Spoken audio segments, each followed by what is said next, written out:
Hello, everybody. This is Dave Robinson, the father of geologist Daniel C. Robinson. I just want to tell you guys thank you for coming in this evening's Q&A prime time.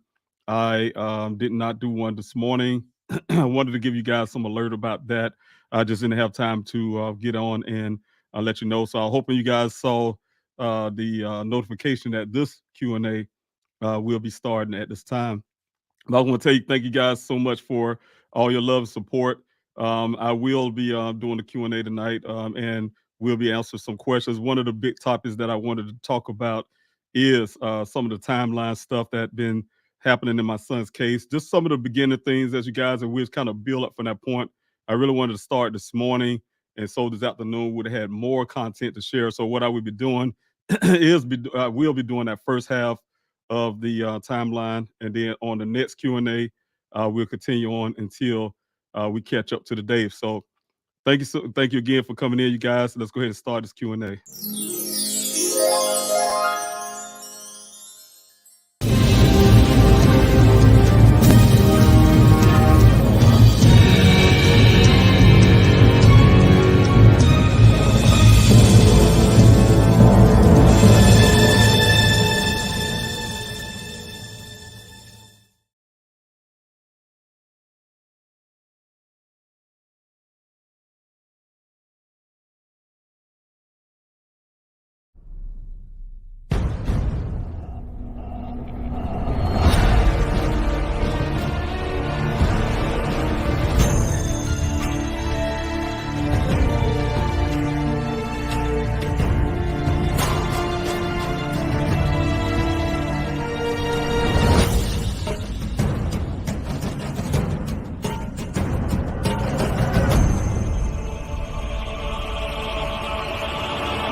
When the lights and camera turn off, I will be here. When the interest and conversation fade, I will be here. When there's no one around, a father will do anything it takes to be there for his son, to protect his family.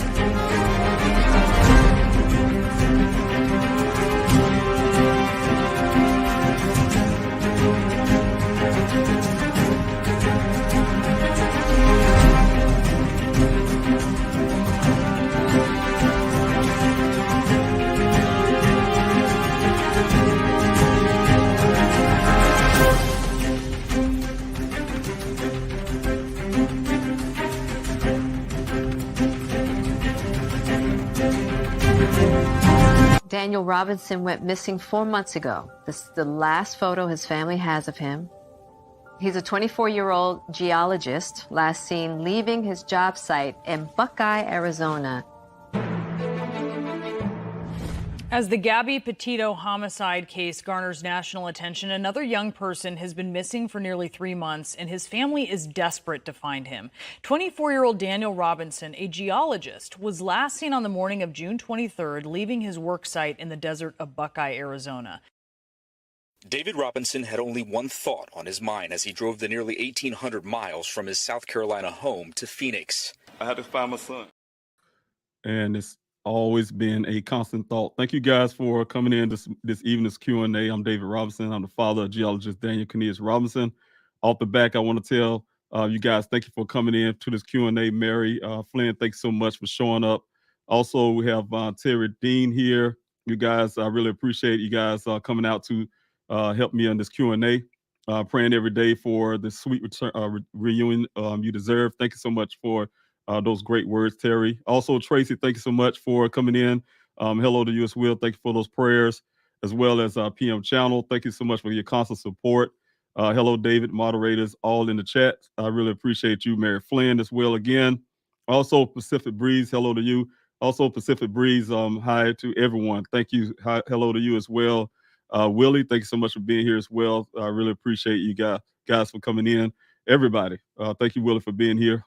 Also, Shirley, thank you so much for being here. Still hoping, that's right. Hope make us not ashamed. And I'm going to keep my hope alive, and also my faith. And my faith comes with action. So thank you, guys. Thank you, Sherry. Also, Shirley, I really apologize. Shirley, thanks so much, Shirley. Also, Terry Dean, thank you again. I really appreciate you coming out and constantly supporting this channel. AJ Jones, thank you so much for being here this evening.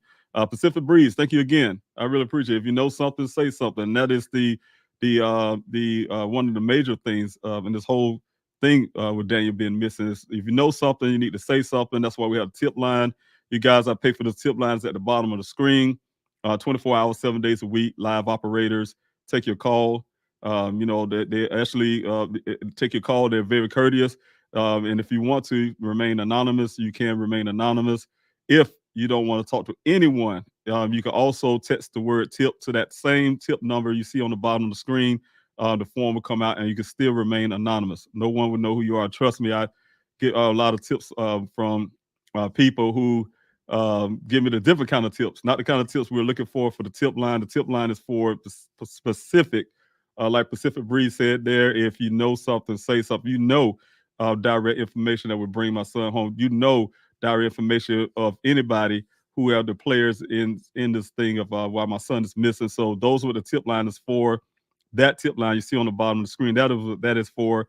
That's what the Q&A is for. The other kind of tips, you guys, if you have something you want to say, suggestions, hey, you need to go check this rock over here. I just have this feeling.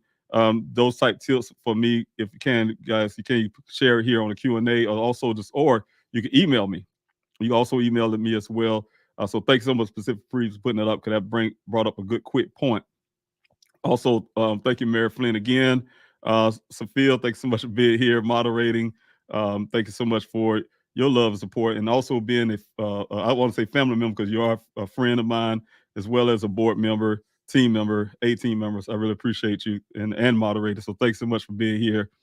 All right. Also, I have, let's see what else I have. Kathy, I believe I said 4, I believe, but Kathy Bostic, thanks so much for being here. Evening, everybody. Thank you so much for taking your time to come out and be a part of this Q&A. Sophia put some information out here for you guys. If you guys on a different, watching from a different social media platform, you may not be able to see some of the things the moderators put in the chats. So that's the reason why you guys, if you see the link for YouTube on the social media and things like that, I added those for you all in case you wanted to be a part of that. Get some of the things that the moderators put out, like this petition here. You guys, please, by all means, we're going to a different phase. The team and I, we're talking about some of the phases that we're going to now, dealing with the Buckeye Police Department. We need you guys to really come hard and full force on this petition. You can go to pleasehelpfinddaniel.com and you can hit that petition button, sign that petition. I say put your voice to that petition, and that's exactly how I like to describe it. It is your voice. And I really appreciate you guys. And if you guys go ahead and do that, because you're backing me up. As long as I have those numbers, it's all of you that's saying, "Hey, I believe everything Mr. Robinson doing. He's trying to find his son. I support his efforts, and as well as some of the things that he stands for. Like, for instance, I want to be an advocate for other families and actually get some things changed when it comes to policies and the way procedures that law enforcement approach missing person cases. Also, let me see who else I have here. Thank you guys. I just see a whole lot here, a lot of information here that Sophia putting out as well. I really appreciate that. Team Wildflower, thank you so much for being here. God bless you, and thank you so much for being also a ambassador for the Daniel Robinson ambassador program. I would say for Please Help Find Daniel. So thanks so much for being here as well and your support. Also, thank you, Artemis. Thanks so much for being here. Thank you, Ryle. Thank you so much for being here as well. Is Chief Hall Larry Hall made a decision yet? No, he would not. And I'm gonna tell you, we're gonna talk about some of those things as well, you guys. If you guys have any questions, please, by all means, utilize the question mark, the word question, or the capital letter Q before your questions. That way I can see it as I'm coming down. I just want to say hello to some of you guys, but thank you, Ryan, for asking that question. Those are some of the things that we will be talking about tonight, and going forward, and what we should be doing going forward. But definitely, I want to talk about. So thank you, Brian. If you ask that question again, I'd really appreciate it as I'm coming down, because I may stop at a certain point and go ahead and go on what I want to talk about tonight. Also, Sophia put some information, you guys. You can donate to the GoFundMe here, pleasehelpfinddaniel.com. That's the link there. She helped in the chats. You can go to pleasehelpfinddaniel.com and hit the donate button. Terry Dean, thanks so much for being here as well. Thank you for the link to the petition. I thought I had signed it, but I hadn't. But thank you so much. Never too late, and I really need you now, Terry. So thanks so much. And I can tell you guys, if you have multiple email addresses, you can do it multiple times. Make sure when you do sign the petition, sometimes they do ask you to verify your signature, meaning that they'll send you something in your email to verify your email. I guess to make sure that you're a real person, not just using one email at a time. But if you have multiple emails, you definitely can do it multiple times. What I'm saying is you have to verify sometimes with those emails that is yours. And so make sure you look in your email and make sure, if they ask you those things, go ahead and sign. That way your number actually count. Also, again, if you have multiple email addresses, you can do it multiple times. To me, it's just like you're amplifying your voice. You're speaking louder, because this is your voice. Those petition is your voice. That's why I say, you guys, when you sign a petition, you actually sign in your voice to that petition. I really appreciate it. Also, Rain, thanks so much for being here. Miracles happen every day. It does. It really does. Guys, that's what I live by. I live by faith, and miracles do happen. I had them happen in my life. I'm a walking miracle in certain cases. I'm sure you guys have testimonies and stories you can talk about as well. We can think back. Things could have turned out a different way, and then somehow God bless, you're still here. So those are things. Thanks so much, Barry, for being here as well. I really appreciate that. Being the Vice President, Dan Ross Foundation Well Board member, and also my friend. I really appreciate it. Family member. Also, Mr. Larnell Farmer, thank you so much as well. Board member, Director, Dan Ross Foundation. Also, my friend, again, a team member and moderator. So thank you guys for being here this evening, supporting me as well and supporting Daniel. Carolyn, thanks so much. Still praying for you. God bless you. And it was really nice talking to you today. I really appreciate it. I didn't talk to you a while. It was good to hear from you. Hello, David and team. I will continue to follow and show support from the background. I understand, and we do know. We thank you so much for that. Only now it is more moral support. Much love, and it is. Thank you so much for everything you do, Carolyn. You've done so much, and you're constantly doing so much for my son and trying to help me find Daniel. I'll never forget your labor of love. Those many days you spent out there in that desert and that heat, those many flyers you put out, as well as traveling. When you travel, make sure those flyers get out, and also your moral and moral support as well, like you were saying here. So thanks so much. Later, thank you again for being here. Thank you for supporting. I can't believe this young man still has no answers. Yes, we have some answers towards that. This is foul play, you guys. After almost 2 years, we already know that. You guys, are some of the stuff I've been talking about as time progressed. We talk about some of the timeline stuff, and then you start to begin to understand the reason why this is should be considered foul play by law enforcement, who's reluctant to move forward. That. Thanks so much, Anissa, for for your your love support. I really appreciate it. You're constantly doing that. You and your husband, very wonderful people. I'm going to keep saying the same thing over and over again because you are a very wonderful person, and it was really nice to meet you in person because your love shows, and then see you in person. I really appreciate that. So God bless you too. Silence has been going on long enough. You're right. The person who have direct information, now's your chance to do the right thing. And I say the same thing. It's time. Sometimes you guys have whoever that is that's listening, because usually those are those people or person who have some direct information or involvement in certain things like this. They'll show up to the searches. They'll watch the Q&A. They'll probably even shake my hand. But the thing is, they'll sit back. Clear your conscience. You're a human being, and Daniel's a human being. His family is a human being, and definitely want to clear your conscience. It's time to do so. Time to go ahead and clear your conscience.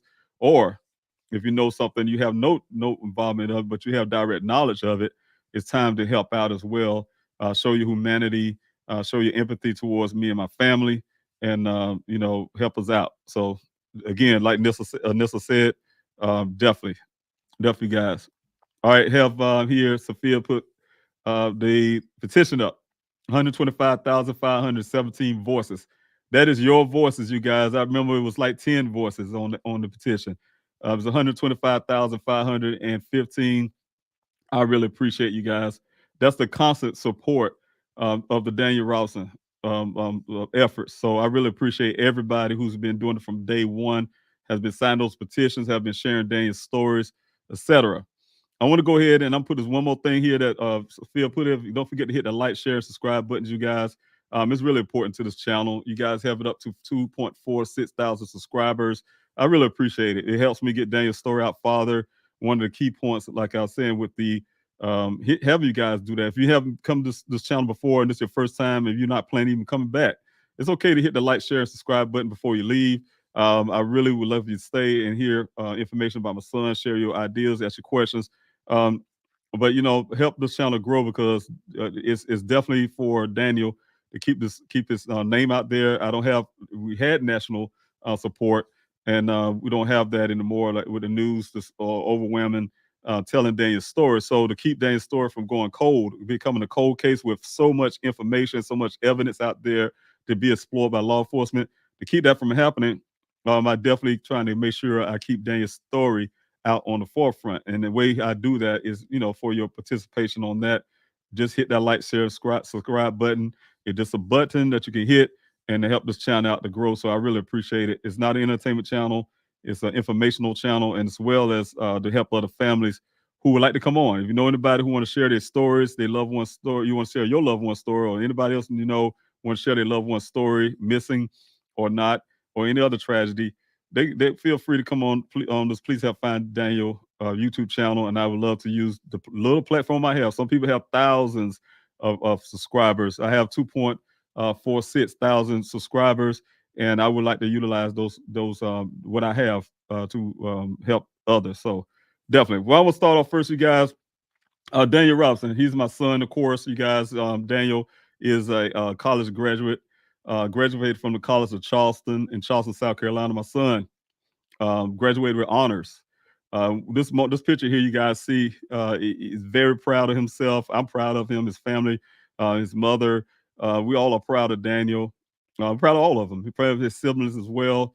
But Daniel was the youngest in his bunch, and at the time, and Daniel had his siblings to look up to, and his big brother especially. He was the lead, so he was very intelligent as well, doing well for himself. His siblings, his twins, sisters, doing very well for themselves. Daniel was at the bottom. When I say bottom, he was the last child at the time, and he looked up to his siblings, and he always challenges them. I don't care if it's video games to you name it. Daniel's a challenger. That is what he is. He even challenges himself.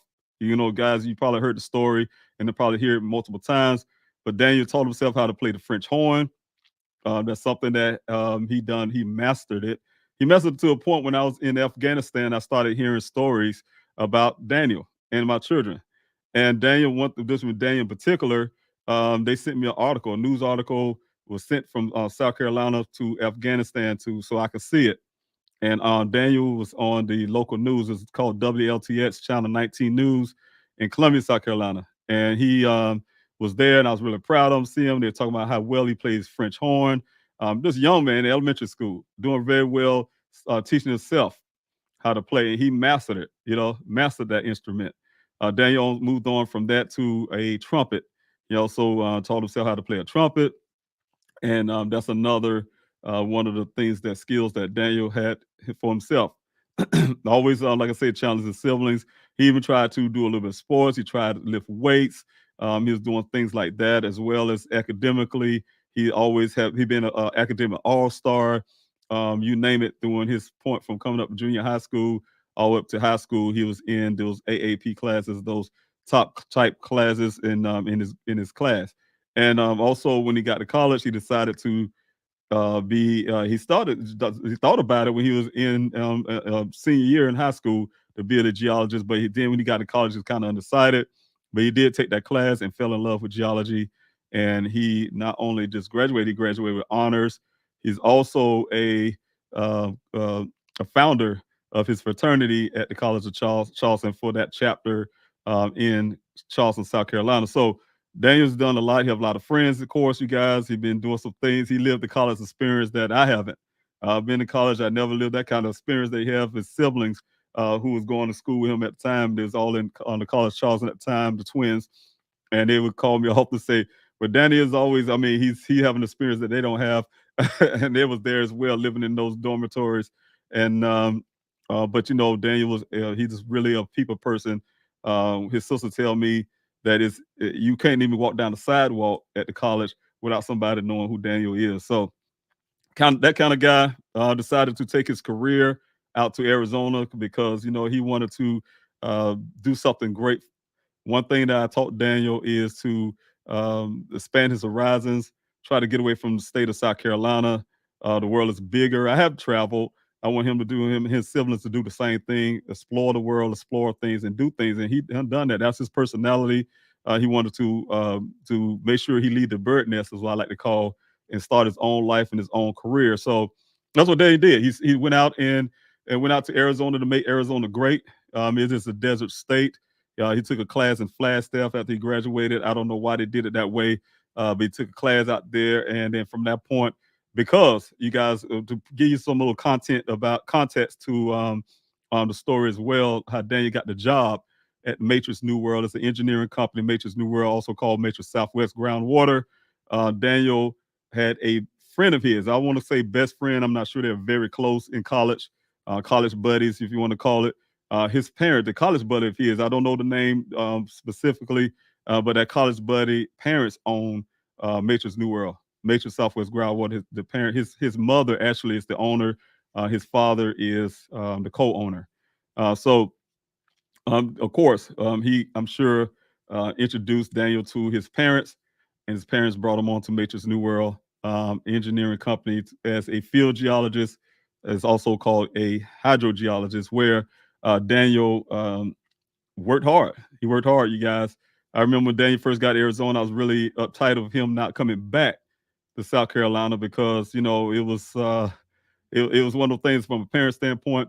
I went to see him one more time. He took off so fast right after graduation. Said, "Hey, Dad, I got to take this class," and he was gone. I mean, almost like the next day. And I was like, man, okay, well, you got to go to Flagstaff. Let us know you're all right. We kept in contact, of course. That's another example of Daniel. He would never do anything without letting us know. And then he also made sure that we know he made it safely. So once he was in Flagstaff, he took his class. He called me back, said, hey, you know what? I'm not coming back. Just land a job and I'm going, stay here and stay in Phoenix. So he went to move to Phoenix. He lived with one of the guys from the job. That's you guys know him as Roger. He was one of the friends. That's how him and Roger became friends. He stayed there for a few weeks till he got his apartment. And he got his apartment. He been living on his own. He did have a roommate for a small moment, but he living in Phoenix first. As we started off at Phoenix, Daniel went out there without a car. He went out there without a car, and one of the things he did is he used those skills and those methods I taught him when he was a child. Him and his brother, even his sisters, about vehicles. I wanted them to know some things too. They're girls, but they need to know how to get themselves out of certain situations if they are there by themselves. But he took all those skills and he bought himself like I said, you guys probably hear me say it all the time, a Phfd is what we call them, a fix and repair type vehicle. It wasn't a Ford, but it was that type of deal. He took those skills and made sure that vehicle ran. And he talked to me about it. And me and him discussed some of those things. And I was really proud of him. He said, hey, this is where I want to start off with a car like this and fix it up and do what I want to do with it. And that's what he did. But he made sure he made it work on time, you guys. He was always responsible with his job, despite of those things you might hear on Reddit and all these little things that people, there's always people out there that will try to put things together to give a person a bad name. But Dane's very responsible with himself. He always have been responsible with himself. Of course, just like anybody else, he have his flaws as well. Everybody have their flaws, but Daniel did take care of himself. He like I said, had a roommate for a little part when he first moved into that apartment, and then from there, that roommate left, and he decided to move to Tempe from that point. Moved to his apartment in Tempe. He stayed there by himself, of course. And I want to take that back. His sister came in town. She stayed for, I think, a week or two when she decided to move out into Arizona as well. And until she got her place. And then, of course, she was living in Phoenix and he was living in Tempe, Arizona. So that's where those things were happening. That's where Dane was living at the time he went missing. Let me put this off the screen. At the bottom of the screen is banner. So I want to let you guys see this whole thing here. All right. Daniel, a worker, he worked for the Matrix New World, aka Matrix Southwest Groundwater, 2019. That's right when he graduated. Same year he graduated out of college. He'd been there for about 2.5 years before he went missing. It was going on 3 years that he would have been working for that company. They hired him on, as you can see here, it's a hydrogeologist, also called a field geologist. Daniel, as you see, the way he carries himself, the way he's dressed on the job, he's out there in the desert, but he got a nice shirt on. He's clean cut. He's out there doing his job. He's a very responsible young man. Of course, Dane smoked weed. I don't know too many people, and I got in trouble for saying this for my team. Not everybody, I'm going to correct myself, not everybody in Arizona smoke weed, but they dang near close because that is my thoughts and my experience because I couldn't go nowhere in Arizona without smelling marijuana, but in the air. But the thing is, Daniel is a geologist, but they hired him on as a field geologist, also called a hydrogeologist, where he go out to various well sites. His job is very important. He had to go to not just well sites, but you can see in the background, you can look over his shoulder right there, just a tad. This picture was taken at a work site, construction area. They're building a small little community. But all those communities by law have to have wells, right? They have to dig these wells for water. Arizona is a desert state.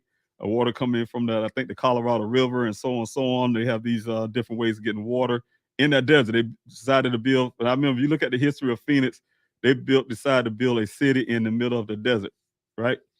And that's exactly how Phoenix started, and everything else came from there. So one of the things is they had to get this water flows in there. Dane's job is to determine as a scientist that those wells, those groundwaters, when we say wells, we're really talking about groundwater. It's producing at least 100 years of water. That is something that's required by law. The reason why they want it for 100 years, because usually those wells, those underground streams recharge themselves, right?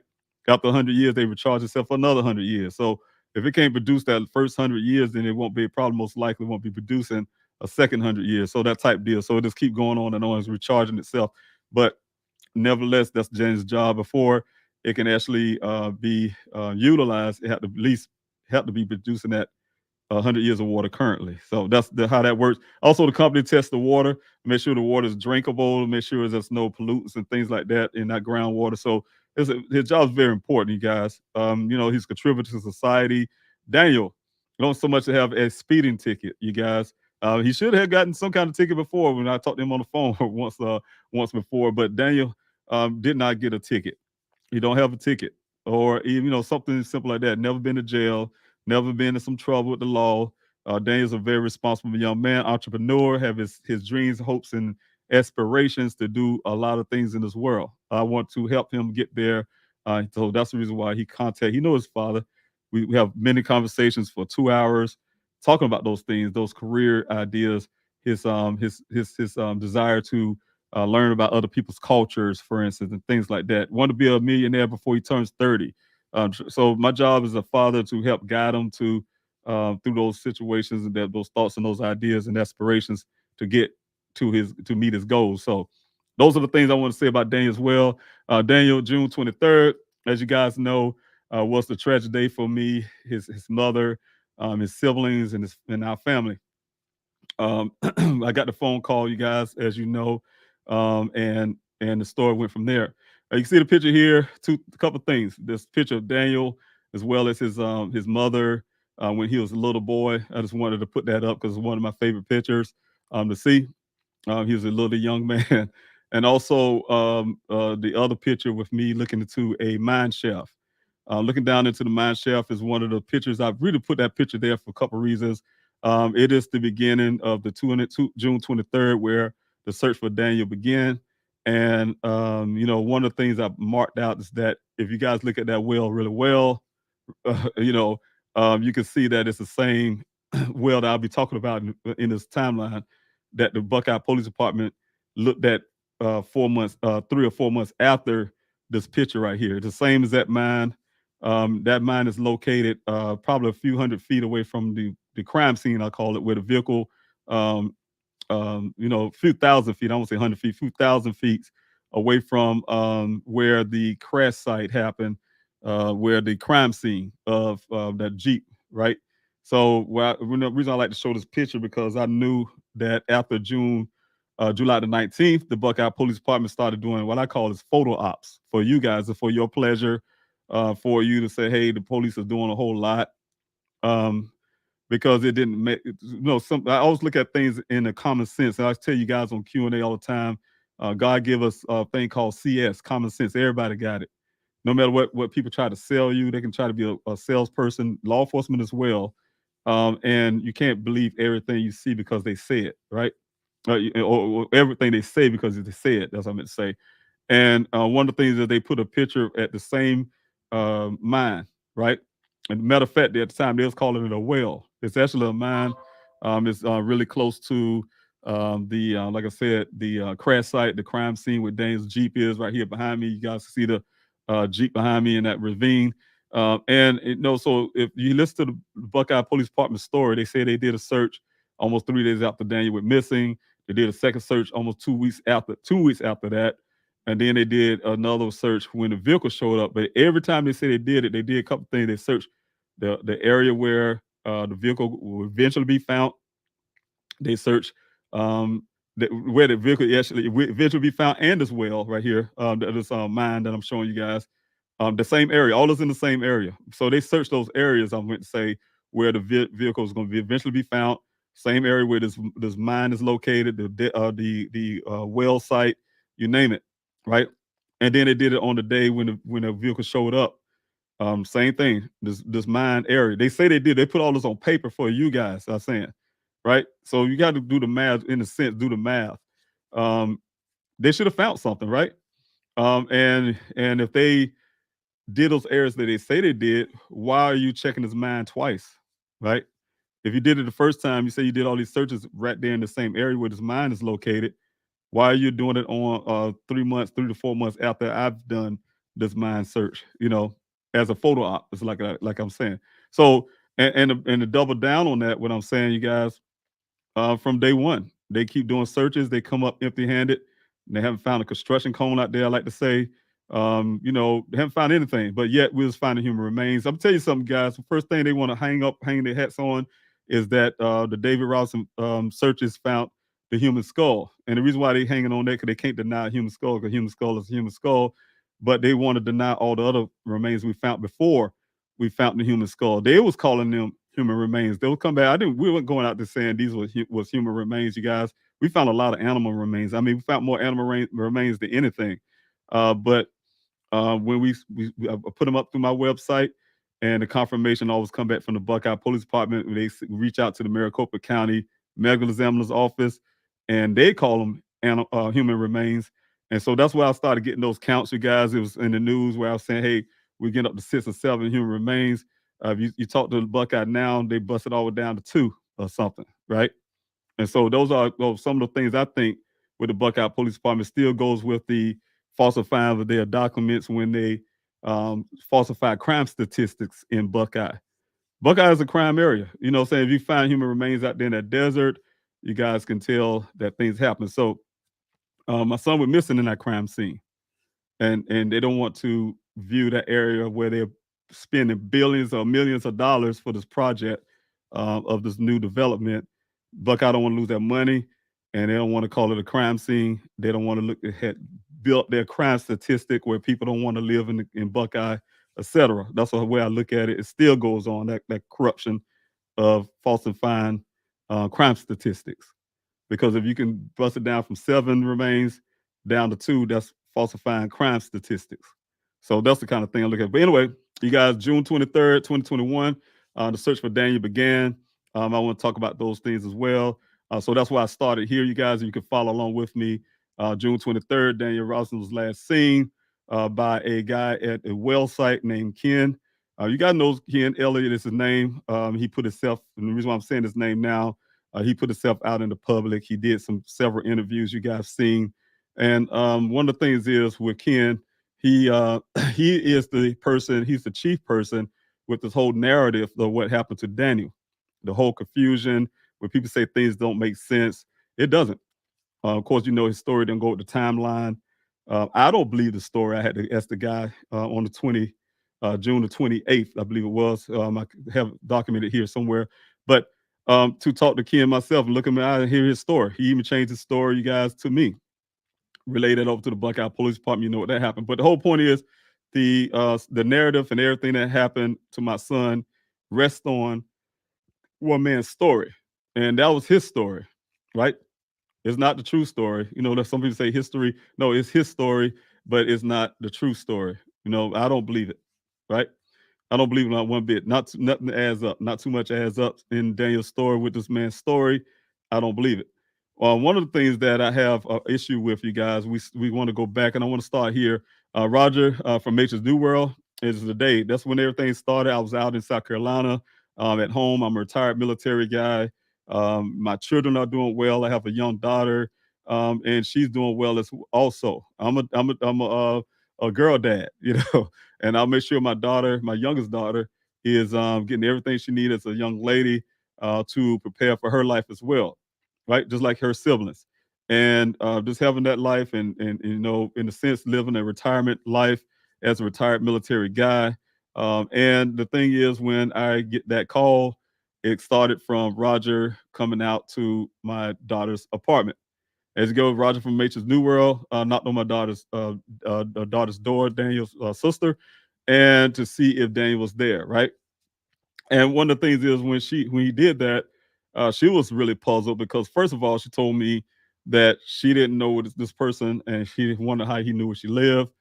He explained that is because Daniel came by there before, and he was in a car, I guess. But if you know her apartment complex and I know it, you just don't guess which apartment because of the way the parking lot is way too far from the actual apartment. So, nevertheless, that's what his story was, and that freaked her out.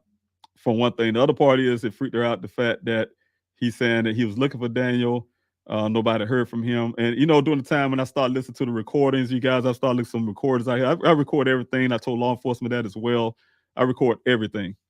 And so I have so much to share. But the thing is, when I started listening to some of those old recordings, I actually found that the whole story from Ancient New World to me at the time, when I started learning the stories that Daniel was last heard from at 8 o'clock, it wasn't at 9 o'clock. They said, oh, it was around 8 o'clock. So I was repeating this at 8 o'clock to law enforcement and you name it. Because that was the story that was given to me at the time. And I stuck with that. Right. So anyway, my daughter, she called me. My daughter called me, and you guys see her dad. The daughter called David Robinson. I'm using myself as third person, but called me. She called me and told me what was going on. Man came to her door, said his name was Roger, one of Daniel's co-workers from his job, Nature's New World, and they was trying to find out if Daniel was there. She was wondering why they're looking for him because they haven't heard from him since 8 o'clock that morning. That was the initial story, right? And so, of course, the first thing I've done as a father to try to do my due diligence to make sure that I keep my daughter calm. First of all, I'm thousands of miles away from my daughter. Make sure she's okay, calm her down, make sure everything going on okay in her apartment. But I did have her to go and go check Daniel's apartment to see if he's there. Not sure this guy didn't say he knew where Daniel lived exactly or whatever the case may be, but let's go ahead and go over there and see if he's there, right? And so she went over there to start heading that direction, over to Tempe, Arizona, to Daniel's apartment. Meantime, I was making these phone calls. Excuse me, you guys, I threw a cough drop in my mouth, so you hear me kind of smacking on that. But I had decided to make some phone calls, call his mother, check and see if she heard from him, as well as his cousins and friends and you name it. Just doing our due diligence. Man, anybody, Daniel tell somebody, but he wanted anybody heard anything. Nobody heard from Daniel. That's really strange. Nobody. I'm so used to hearing later in the day that at least his siblings, they're always talking. All of them talking to each other all day, every day. And so one of those things is that was really troubling at the time. But when I got the report from my daughter that she went and knocked on his door, he wasn't there, the vehicle was gone, but she did see a light on through the blinds on the patio. You can kind of see inside his living room. You can see a light on in the living room, but she said she didn't see no one in there through the crack. So that gave me some little pause, and that's when I started seeing things differently. Maybe that's foul play going on. Somebody stole his vehicle. Let me call the Tempe Police Department, which I looked that up. I called the Tempe Police Department. You guys can see right here. I called the Tempe Police Department to do a welfare check. My son is a citizen of Tempe, and I thought it was their duty and their job to do so. But when I did that, you guys, Tempe declined to do a welfare check. I thought it was really terrible. But this explanation was because I said the word White Tank Mountains. And the only reason why I said that, because I was just repeating, because like I said, I'm not only calling family and friends, I was calling his job too, trying to get some more information about what's going on, why his sister was going to his apartment. So I heard the word White Tank Mountains, so I just repeated. I said, hey, they said he was around some White Tank Mountains or something, And an operator person knew that what White Tank Mountains is. I'm not from Arizona. And she said, oh, that's Buckeye. We can't handle that. You can need to go to call Buckeye, basically. So send me over to Buckeye. She told me to call. Didn't give me a number. I had to look up Buckeye, Arizona. And I called their non-emergency number. Anyway, just got on the phone with them, told them what was going on. The lady did take the report, took some information down. And I told her that, he's a resident of Tempe. I wanted to see if they could do a welfare check. But in the meantime, I need to put in a missing person report because we did everything we can to say that Daniel is missing, right? Did all my due diligence. She told me they had to wait to say, was he missing for 12 hours? I told them what time they said. Well, it wasn't quite the 12-hour mark yet. You had to wait 3 hours. So she told me to call back in 3 hours to see if he'd come back, wait the 3 hours, and then you can call and put in a missing person report. So I was able to do that. And at the same time, I believe they decided to call Tempe and get some type of welfare check, which the welfare check did consist of them going inside the apartment, you guys, They just went by and did the same thing his sister did, peek through the blinds and say, "Oh, everything's okay." That wasn't really good for me, you guys. You know, I'm a really detailed person, but I didn't know that they just told me at the time. I accepted it because I'm from South Carolina. I didn't know exactly how they did this hindsight, but all I knew is they suppose they did a welfare check, and so couldn't find anything. So I didn't feel good about that, not knowing, getting any kind of information from that. And then, so like I said, from there, the Buckeye, when I did put the missing person report in, you guys, talked to Officer Cruz. As you guys know, I've been talking to him all night with this guy on the phone, probably every waking moment. I couldn't think of really a bit space of time that the officer and I wasn't on the phone the entire night. To the point, you guys, that sometimes you hear some stories from Buckeye say, "Hey, we did that, put in the report, or we went out there in the desert looking for Daniel." They did not go out in the desert on the 23rd to look for Daniel. They didn't go out there on the 24th to look for Daniel. And the reason why I know on the 23rd and 24th, because I was on the phone with the officers, right? And also, when they went out eventually, almost 3 days afterwards, they only used 2 officers. You guys, I got those things on recording as well. Law enforcement would say, "Oh, we had to search." You know, see, those are word games. I call it word games. Again, I can't say they didn't go out and look. They say, "Oh, we went out there and searched for your son." Who is we? 2 officers. But in the report, when they say we went out to look, you guys would think the whole police force was out there searching for Daniel. That's the reason why they ain't found nothing. There's only 2 officers that went out to search for Daniel, right? So the thing is, in the big mass desert, you guys, I told you, when I'm out there in the desert, I went out there many times to do some recon, as well as some um, detailed investigation stuff that I had to do personally. I've been out in the desert by myself, but I can't go out there with 2 people, myself and Mr. Farmer. A lot of times that went with me. We can't search the desert, 2 people, and look for Daniel. You get what I'm saying? You're gonna need the resources. If you have the right equipment, the dogs and things like that, you can use less people.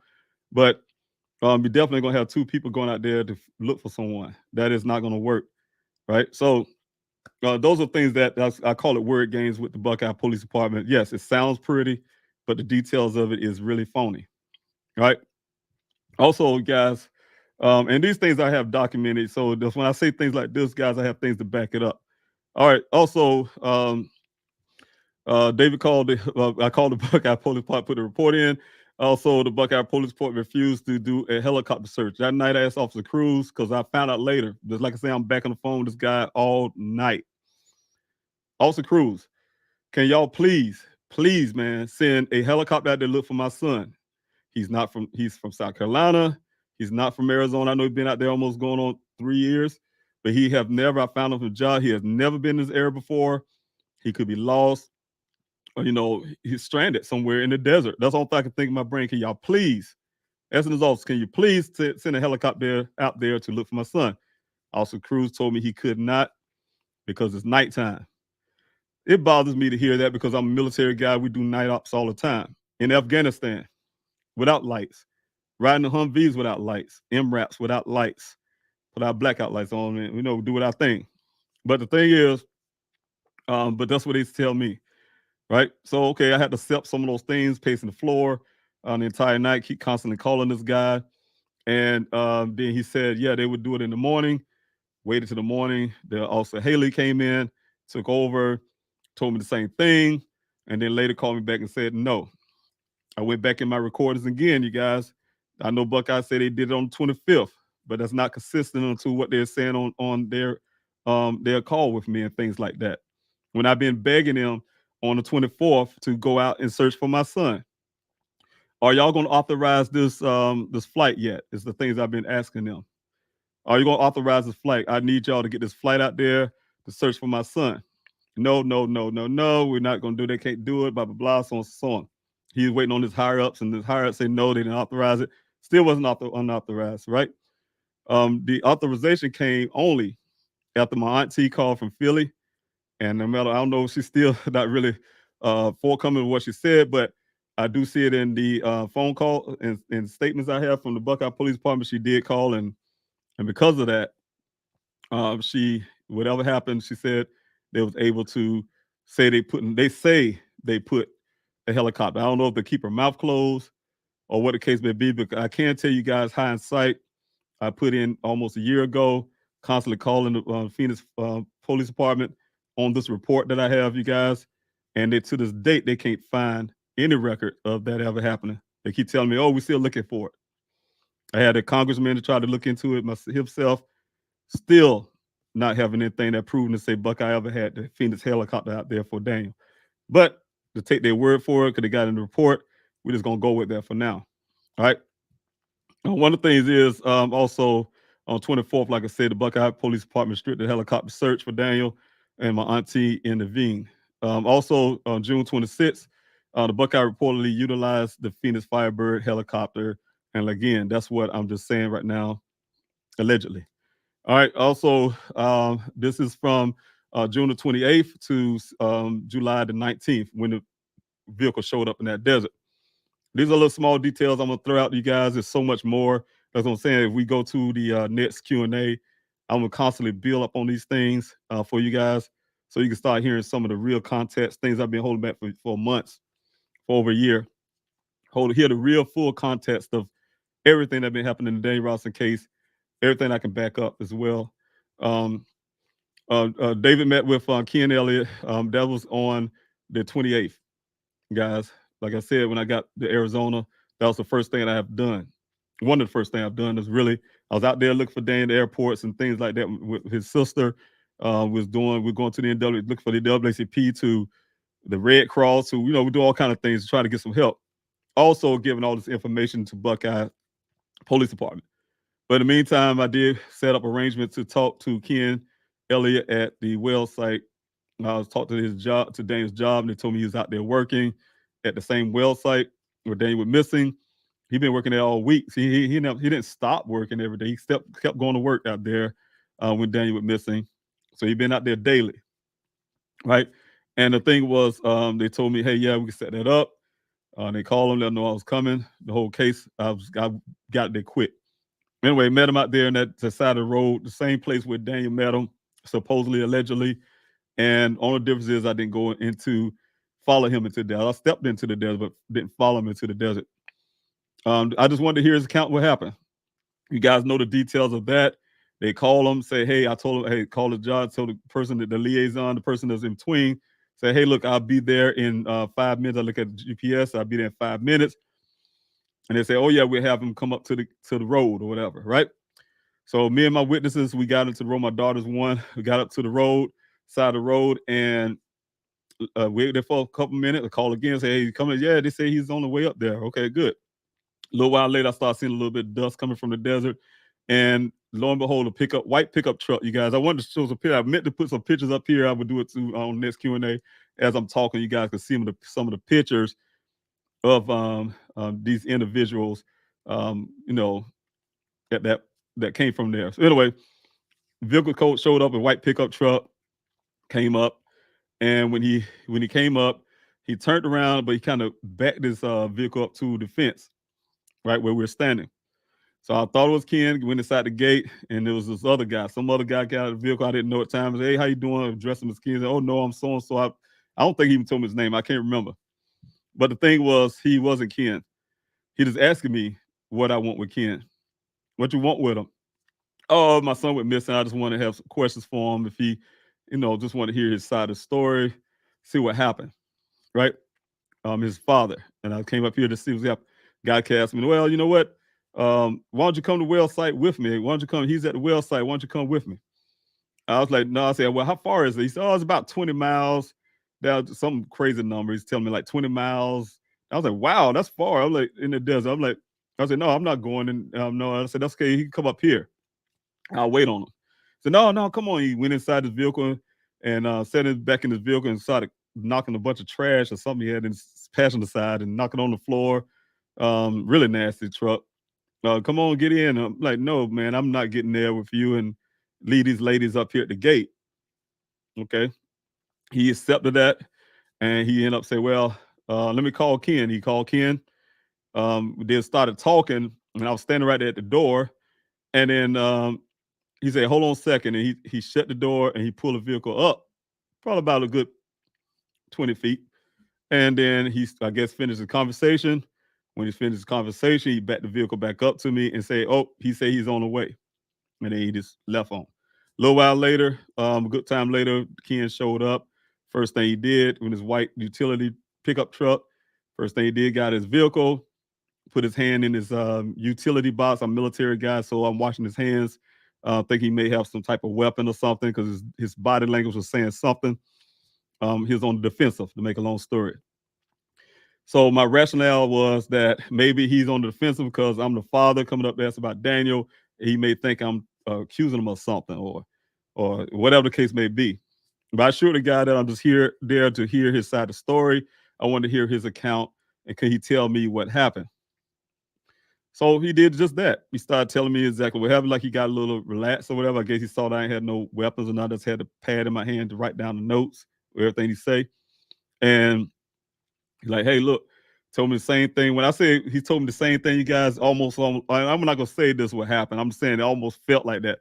Almost like it was a rehearsed thing because I mean it was verbatim, just like how the cops told me, exact wording and details. Like this thing was like detailed, right? Well, okay, good. Okay, well, to me as a little boy, okay, well, I may have to accept that, type deal. Until he started running off at the mouth. We started talking about other little thing.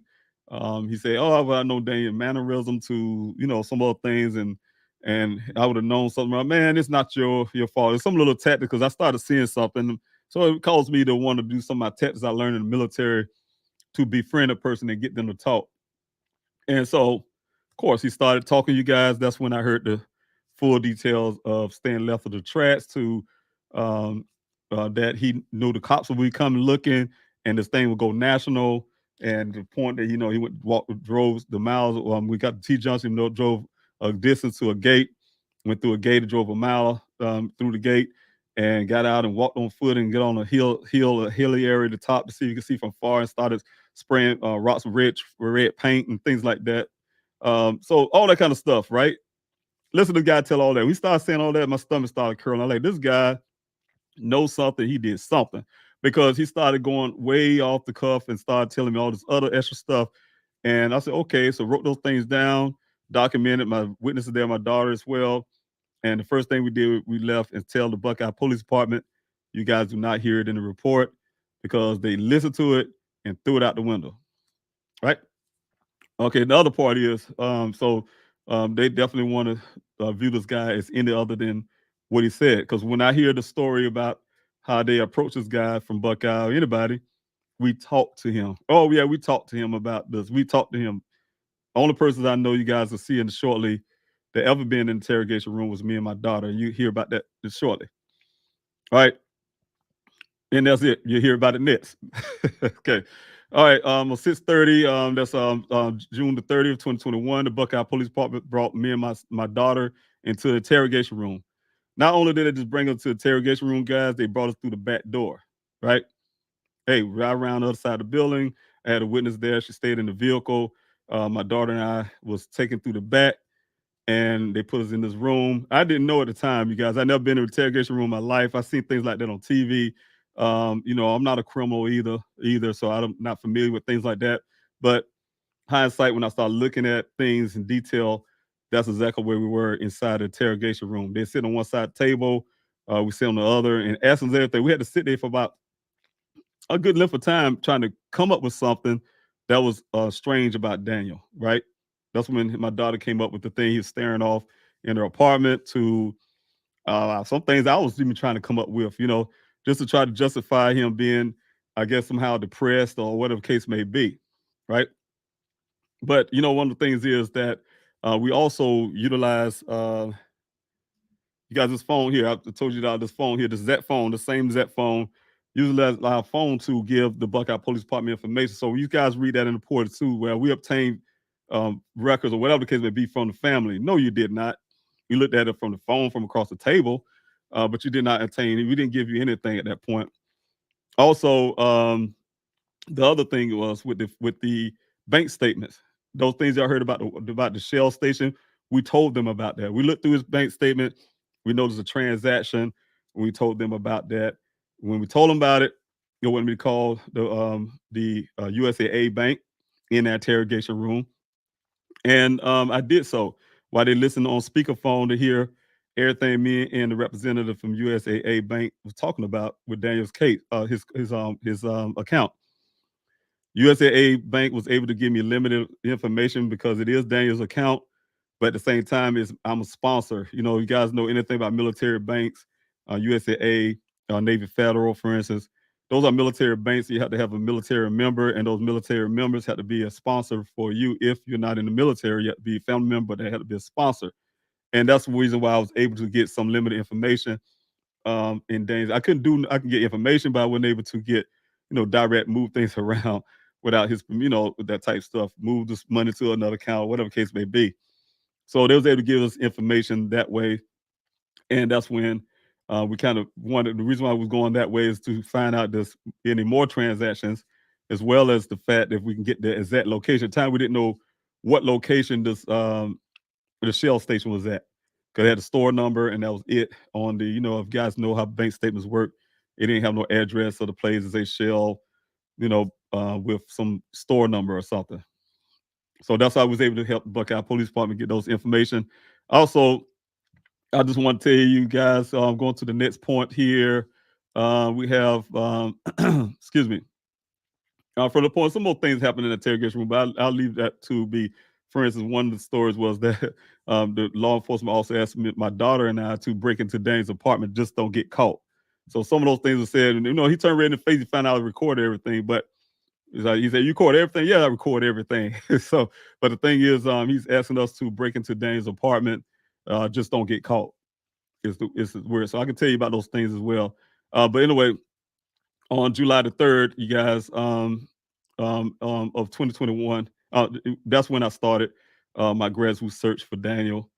As I told you guys, I've been doing everything I can to try to help the Buckeye Police Department at the time. It came to a point where I was out there almost every day, standing on the side of Sun Valley Parkway with binoculars, looking out in that desert, trying to find a way to search for my son. And I was able to put together a grassroots search with people like yourself, who's been dedicated to help somebody else that you don't know, right? And I feel really choked up about it because you know what? I think about that first day when I was desperate. I was very desperate. You guys didn't know how I was going. The only thing that was keeping me from my son was a desert. And every time I went out there with the binoculars, it was this thing, just looking out there, this thing that was, I felt trapped, not being able to rescue my son. He needed me. He could be in pain or whatever the case may be. He needed his dad, right? So it was painful. But I was able to sit out at night and do all the research I can about that desert. I'm doing homework like I was in school or something. Learn about the washes to the mines, and that's why I knew about the road. Sun Valley Parkway used to be called the road to nowhere, and the wells and things that's out there. The landowners been having land disputes since the 80s because of the separation of those lands, as well as I just been learning so much, you guys, and also I've been learning how to get people engaged and try to get people to help me in the search. So I did a big outreach out there, and I met one gentleman who helped me. He and I started the searchfordane.org, and from there came the first search. Hard time as well. Very nervous. The guy that I was working with, I didn't know him as well. I didn't know people in Arizona. I was even nervous about him. The day of the searches, we actually meeting in person. We did everything online, setting things up. I thought it was a setup or something. I felt really nervous. But yet people showed up. We had one, I'm gonna tell you the ironicity to that. We had people showed up to the search, we had tables, they would give out information, what we're gonna do. We met at this truck stop a couple hours before you get to Sun Valley Parkway. And the great part about that is that while I'm standing there was one person from South Carolina, from my hometown. She was out there, and it was a beautiful thing, you guys. It was like a sign to me. Somebody from South Carolina. It was a small world thing. Like, wow. She says, "Hey, I'm from South Carolina. Hey, I heard about this on social media, and I would not been able to not come out and help." So make a long story short, we teamed up together, and when I went out there to that desert, you guys already know the first thing I want to do when I went out to the desert is to get to that well site, the place where this guy said my son was last seen. I had to see it for myself. I had to put myself in Daniel's shoes. I just had to be there, you guys. And so that's what I did. The first thing I did is talk to Nathan. He is my son's direct supervisor. He was out there. He came out to the search to that point to search, and I talked to him on the phone a few days, asked him to come out there as well, because I needed to know where this well was located. Long story short, I can tell you, him and Roger, we followed them into this Sunvale Parkway, into this desert, like my son did with Ken. The difference is those guys took us to the wrong location. I can't tell you that. That was really disappointing. They took us to the wrong location. And the reason why I know that, I didn't know it at the time, is because when we went into that desert, we went that 1 mile west, and we got to that T-junction. I can't tell you what's the weird part about it. It's not there anymore. They removed it. It could be for the reason that related to Daniel and things that he said to me. But there was some rocks on the ground that's painted with different colors. I can't remember if one was red or not, but I remember some yellow, some blue. But it's some rocks there, I guess, is so they can know where to turn right at when they come up to that spot. So we passed that phrase. Oh, no, we passed it. There's the rocks down on the ground. That's what I knows it. That was painted rocks. And so it was little small rocks, but it was spray painted or something. And so we turned there to go up towards the 2 mile that's supposed to go, hindsight now. But we didn't go 2 miles. We went to a little distance and went to the side little desert area. And he said, this is where the well site is. So I'm looking for this well site because my mind well looked like, yeah, I'm sure you guys probably think the same thing. Well looked like something you see on Jack and Jill, had the round brick structure and they had a little thing on top of something with some rope going down in it or something. And that's what I thought I was looking for. And so we got there and it was a corral. It's a cattle where they bring cattle in at, because it was cow droppings all over the place. And so we walk around that place trying to step in that stuff and looking for this well. And they say, oh, this is where is that? I'm like, that is weird. But they just told me the day before, this is why I asked him to come out there, that he said him and Roger went to go to that desert to look for Daniel. They went to the well site or something or other. Right? That's what he say. But if they did, they was actually don't know where they were going. So make a long story short, we went through the bushes or whatever, the shrubberies, and that's when we came to that first well site, walking through all that stuff, and saw it sitting there. He said, oh, this is the well site. So from that point on, you guys, I've been misled to believe that was the well site. So the entire time I've been building my searches based on that. Telling everybody this is the well site, because that's what was told to me.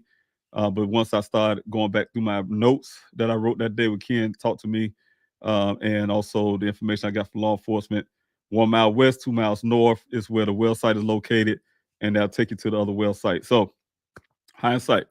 Also, you guys, the Buckeye Police Department on July the 6th, 2021, the Buckeye Police Department performed a welfare check on Dane's apartment. Now, think about it. Dane went missing on June the 23rd. That welfare check finally came all the way the next month, right? If that's concern to you guys, I don't know. And I'm telling you something about that welfare check. The welfare check that day was really supposed to have been something I've done.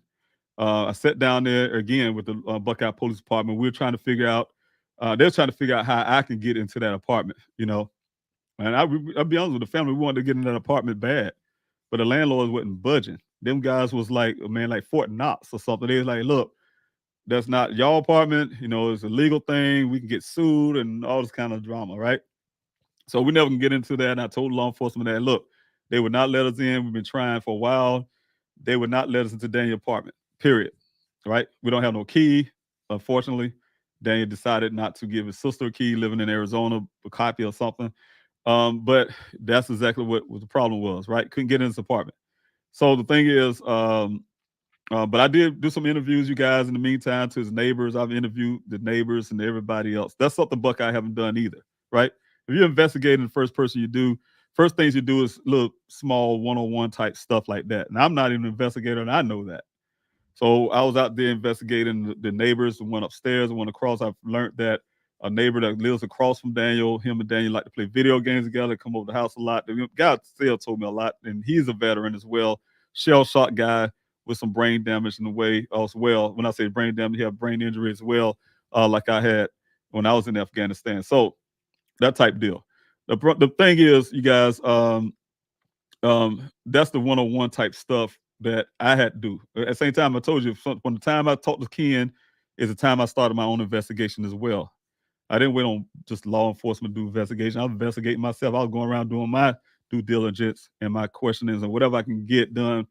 Not being law enforcement, I was able to get certain things done, checking into things, right?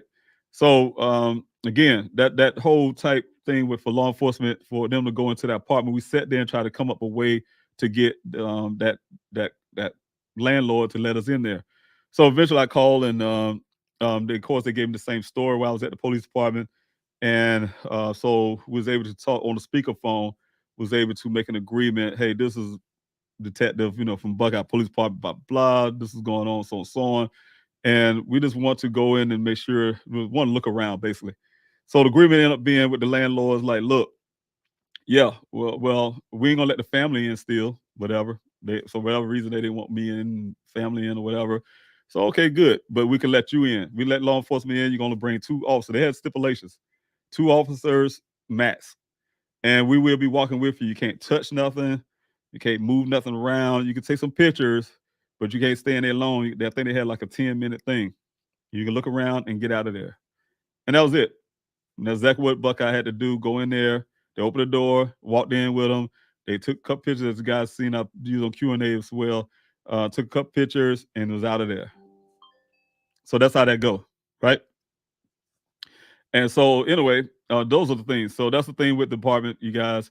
Of course, with Dane's apartment, you guys. Also, I want to throw in this hindsight stuff, as you guys know at the time after that point. Now I haven't put these in, so it's gonna be some more detail. I'm telling you, there's so much details, you guys, that I would like to share with you guys, but it's gonna come on spells for you. And one of the things is that my investigator, once I had got him on board, of course, in that apartment, he was able to get in there. Once we started getting access to that apartment as a family, was able to. He was the first one. Before we could go in that apartment. He was able to go in there and do his assessment of the apartment as well, right?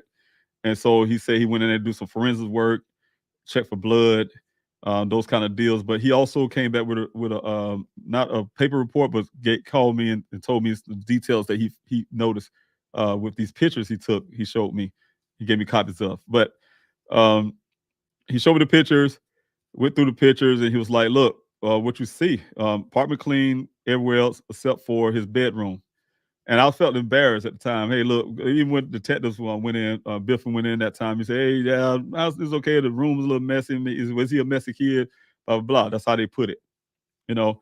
But when my investigator went in there, he saw something different. I was like, look, yeah, I said, I already heard about his room messy as a parent. Like, man, one thing for sure, I'm glad is his room and not his living room and his kitchen, like that episode tried to portray Daniel falsely.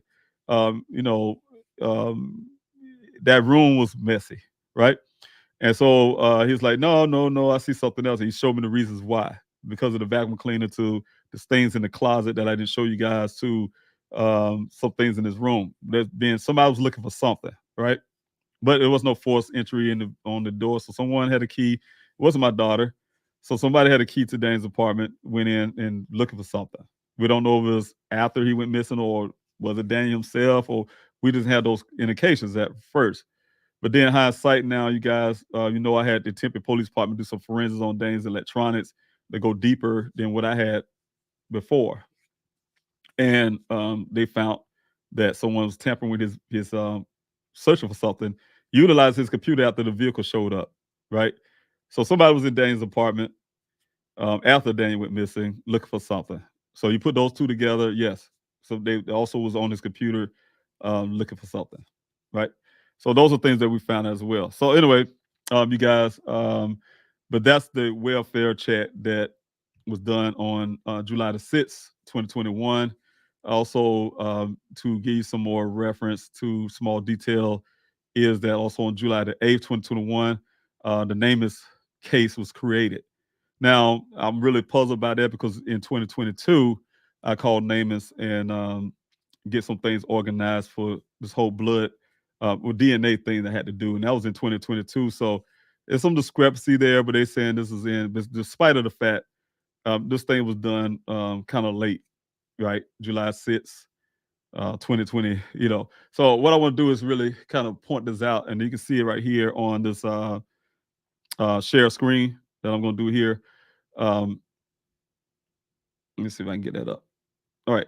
So on the share screen, you guys can see right here, this is the nameless thing for Daniel, right?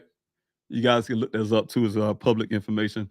But, have his date there, 24 years old, when he went missing, and also the fact, got his information here. But if you look at the date right here, like I told you guys, nameless case created July the 8th, 2021. All right, so you start looking at that, and I started looking at, okay, well, those are things I didn't know at the time, and the reason why I had to do it in 2022, because I didn't know about nameless and stuff. A lot of things, families, we just don't know. We just don't know, and that's the whole point. We won't know until somebody tell you, or whatever the case may be. It's just one of those things you just don't know. And at the time, I didn't know, and it brought to my attention, and so later I was able to initiate those things and get those DNA stuff in. I went to Tempe. Tempe one did the DNA swab, and then I found out they sent it to Buckeye. I felt a little, uptight about it, but that's the case right here. So, but anyway, to go back to this chart here, July the 9th, 2021, Buckeye did a second search with the Civil Air Patrol. Now, Civil Air Patrol, again, you guys, whether they did that first search almost 3 days after they were missing, but the second one, I'm sure they did, because I'm telling you the reason why I was suspicious, you guys. I want to tell you this too, is also with the interview that I did of Ken at the well site, he been very detailed about that, because that's when I knew he'd been there the whole week. I said, oh, you was here? Oh, yeah, he been there the whole week, the whole time. After Daniel was missing, he still was there. Still, every day coming out to that well site. So I was like, oh, okay, you was here when law enforcement showed up, because they said they did the search, right? This helicopter search, and they've been on the ground, all the stuff. But like I told you guys, it was only 2 officers, right? But we're going to throw that in Buckeye's face eventually.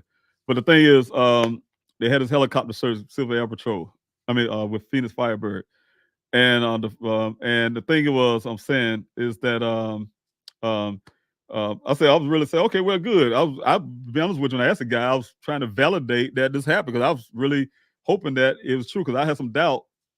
But I thought this was going to validate it. But this guy Ken told me, he said, no, I said, hey, so you was here when Buckeye came out here and they had the helicopter. So he said, no, I ain't hear no helicopters, and no officers wasn't that came to the well. When he did that, that really threw up red flags for me. My horns went up, you guys. I'm like, what? So what? Buckeye lied to me and my family? They lied to us and say that, hey, look, we did a Phoenix Firebird helicopter or something, because that's when I got suspicious, you guys. I got smelled like, this is crazy. This guy said he was here the whole entire time. And if they did a search, if they came to this well that they said they did as law enforcement, how he cannot see somebody that's standing in his face, right? Coming up with their cars, their vehicles, whatever, doing a search around that well. They would have probably told him to go home. We got an investigation going on or something. I don't know. He said it didn't happen. He didn't say it didn't happen. He said he didn't see. I didn't see any. I didn't hear no helicopters. I didn't see no officer was there, and he was there the whole entire time, the whole day, right? This Ken, right? So that's one of the things he told me. So from that point, my daughter and I, we was very suspicious about all of that. Like, man, they probably lied about this whole helicopter search. And then we heard them say something about Civil Air Patrol. Oh, we're gonna have a Civil Air Patrol. Can I be a part of it? No. When in the phone call, oh no, I can see. I'm gonna ask them, because they usually like to do this, and well, I can ask them about it. And we start saying that. I was like, oh yeah, y'all just lying. Y'all not doing no search, right? So I'll say, okay, where's it gonna be at? He's, oh yeah, we're going out there in Sun Valley Parkway at, I think they said 6:30 in the morning or something out of it. We're gonna be at 6:30 in the morning. We'll start at 6:30, and we're gonna do this. I'll say, oh, okay, good, thank you. I really appreciate it. Call my daughter. I said, man, y'all get up early morning. I want you up at 3:00. We're gonna be up there waiting on them. So we did that. We was before the sun even came up. I sat on the side of the road, Sun Valley Parkway, you guys, where the gate was, where I was standing out there with the binoculars all this time, and standing out there. And we was out there. They was in the car. I'm standing out the car because they scared. It's dark, and it's a desert, desert area. Nobody's out there really. So the thing is, sat out there, and sure enough, them jokers, first of all, they're late came out like 7-ish, almost 8 o'clock or so. And but anyway, the detective came out. He was really shocked to see me there. Yeah, I'm here. Yeah, I'm here. Yes, right. That's right. I'm here. Make a long story short, sure enough, about 5 white vehicle pickup trucks showed up. Some older guys. They said they're Civil Air Patrol. They didn't say nothing to me, but they went into the gate and pulled to the side. We sat there. I mean, they must sit there for about 2 hours. I was asking detectives, like, look, I say, I want to help. Of course, persons, they can drive themselves back home. I want to go out here in this desert and look for my son. No, we can't let you in and this and that. And I said, okay. But in my mind, to be honest with you, I kind of was want to try to go in that gate anyway. But they lost a vehicle because they took one of the vehicles to make sure we didn't follow them into that. They put it against the gate. They locked the gate up, basically, keep us from driving into the gate. Right. So that's one person lost out of the search. Detective had their own Jeep, and the other 4 vehicles eventually started heading down once. It took about a couple hours, like I said, this airplane. We started noticing this airplane, a Fitz airplane. This one, I know on the report, they said, oh, we had these 2 airplanes. That's a lie. We videotaped all of this guy. I told you I keep records of everything. They flying over to the flying, just doing one. They said they do 2 paths. I call one pass. One pass would be one way this way, one way this way, one way. Because 2 paths would be they'll do all that and then they'll do it again, right? But the thing they went back, and it was going back and forth pattern, all going towards north, from south to north. We set out there after that airplane made that flight up north. It never came back. They finished that search somewhere near noon. I watched them through my binoculars, see as far as I can go. I can't see them turning and making that right turn, I'm sure, at the fort going towards the well sites. But I never seen them come back out from the whole entire time. I never saw them coming back out of that way. I ain't seen them go west, whatever the case may be. Maybe I missed it. I said, okay, well, maybe I missed it. I could have, right? But the whole fact is, you guys, that's the only validation of a search 2 weeks after Daniel went missing that I know of. That actually happened, that I seen with my eyes, and say that actually happened, whether it's detailed or not. That they say it was detailed, I don't know. But I know they didn't find anything. And but as in it actually happened, yes. So that was it, the Civil Air Patrol search. Also, you guys, I know I'm running out of time. It was an hour, 25 minutes, so I got like 30 minutes left, so I'm going to try to get through this. Also, you guys, I have the, let's see what I got here, where I'm at now. On July the 12th, 2021, the Buckeye Police Department put out the information about the public about Dan's disappearance. And you see how long that took. Now, they said there's all this on their stuff, but I have to have them actually telling me they're just going to do it on this date, right? Put out information about his vehicle and so on, so on, so on. So that's the date. They took them that long just to get that stuff going. So all the stuff is time lost, you guys. And I'm saying the reason I'm showing you guys all of this is small things, because there's so much bigger stuff I can tell you about. But these are the small things to me that causes a missing person to remain missing, right? Because these things are not happening fast enough. Things not happening the way it's supposed to. There's no urgencies there. There's no power, no resources put in and thrown in. And, I really feel sorry for Maricopa County in some aspects, because they're attaching themselves to some of this. And when they attach themselves to some of that, it's like slackness. You know what I'm saying? I would not be attaching myself to the slackness that I've seen in the Buckeye Police Department. I wouldn't attach myself to that. But nevertheless, they can do so if they want. But the thing is, and the reason why in their defense, in the Maricopa County defense, is that they have the resources, they have the equipment. So what happens is Buckeye is kind of relying on them. They'll go out and say, hey, can we borrow your dogs or something? So that's the only extent. When I say Maricopa County, they can't not come in and say, well, they did a massive search, like they did this massive search for Buckeye, because then they attach themselves to that, is what I'm saying. It'll start making them look bad. They can say, yeah, we loaned our helicopter or some more, whatever they got resources. Yeah, we loaned those things to help them out. Yeah, fine and dandy. But those things being so late in the game, don't say that, like you defending yourself, to say, hey, Buckeye didn't reach out to me until such date. We have nothing to do with it, because they would have reached out to us on day one. We would have been out there searching for your son. That's what I'm saying, what Maricopa County can say. But definitely, these are the things that hurts really bad, that shows that there was lack of urgency in my son's case. that caused my son to be missing to this date in 2023. And I will never forget that department for that. Okay, and here we go is 7/19, 2021. Daniel Jeep Renegade was found in the desert by a rancher, you guys. And I want to make sure you guys understand a couple things about that as well. This rancher, just listen back to the stuff that we talked about, tried with Buckeye, tried really hard. This guy told me that the thing that bothered him the most was the fact that when he called this thing in to the Buckeye Police Department, they asked him the tag number, gave him tag number, said, "Yep, this is the vehicle we look for." He said he thought he heard something like that on the news. The thing was, what bothered him the most, he said, him and his wife, is the fact that when he called them and the first thing they said to him when they came out, he said it took almost 2 hours to show up. There was no urgency. He was pissed because he have a job to do, so he had to sit there and wait on them. Because he said, "Hey, I'm sending one of my guys to the main gate because it's hard to tell y'all exactly where this thing is at. I'm sending a guy at the front," and the guy had to sit there and wait for 2 hours at the main road up there on Sun Valley Parkway for them just to show up, right? When they showed up, they had said he was moving kind of slow and like they don't really care. And the first thing they told him that bothered him was they don't alert the media and don't tell the family that this vehicle was found. Don't tell nobody. And he said at first he was like, "Okay, yeah, okay, cool." But then he said he couldn't, it didn't set right with him. So he called him back and say, "Hey, it was my daughter that you say you have went missing. Something happened. Um, I want to know." So that's the reason why he was really uptight. So what he did is the way he was able to contact me, he tried to. He ended up contacting me, and I know it validated the story because I did get a call from somebody from my state. But he told me the story that once he was able to come, this is hindsight, you guys, some more details that happened after that. But he reached out to South Carolina. He said he heard the story, it was a story. So he reached out there and to the news people there. Of course, they didn't want to give him my information, my phone number, but they relayed the message. They called me.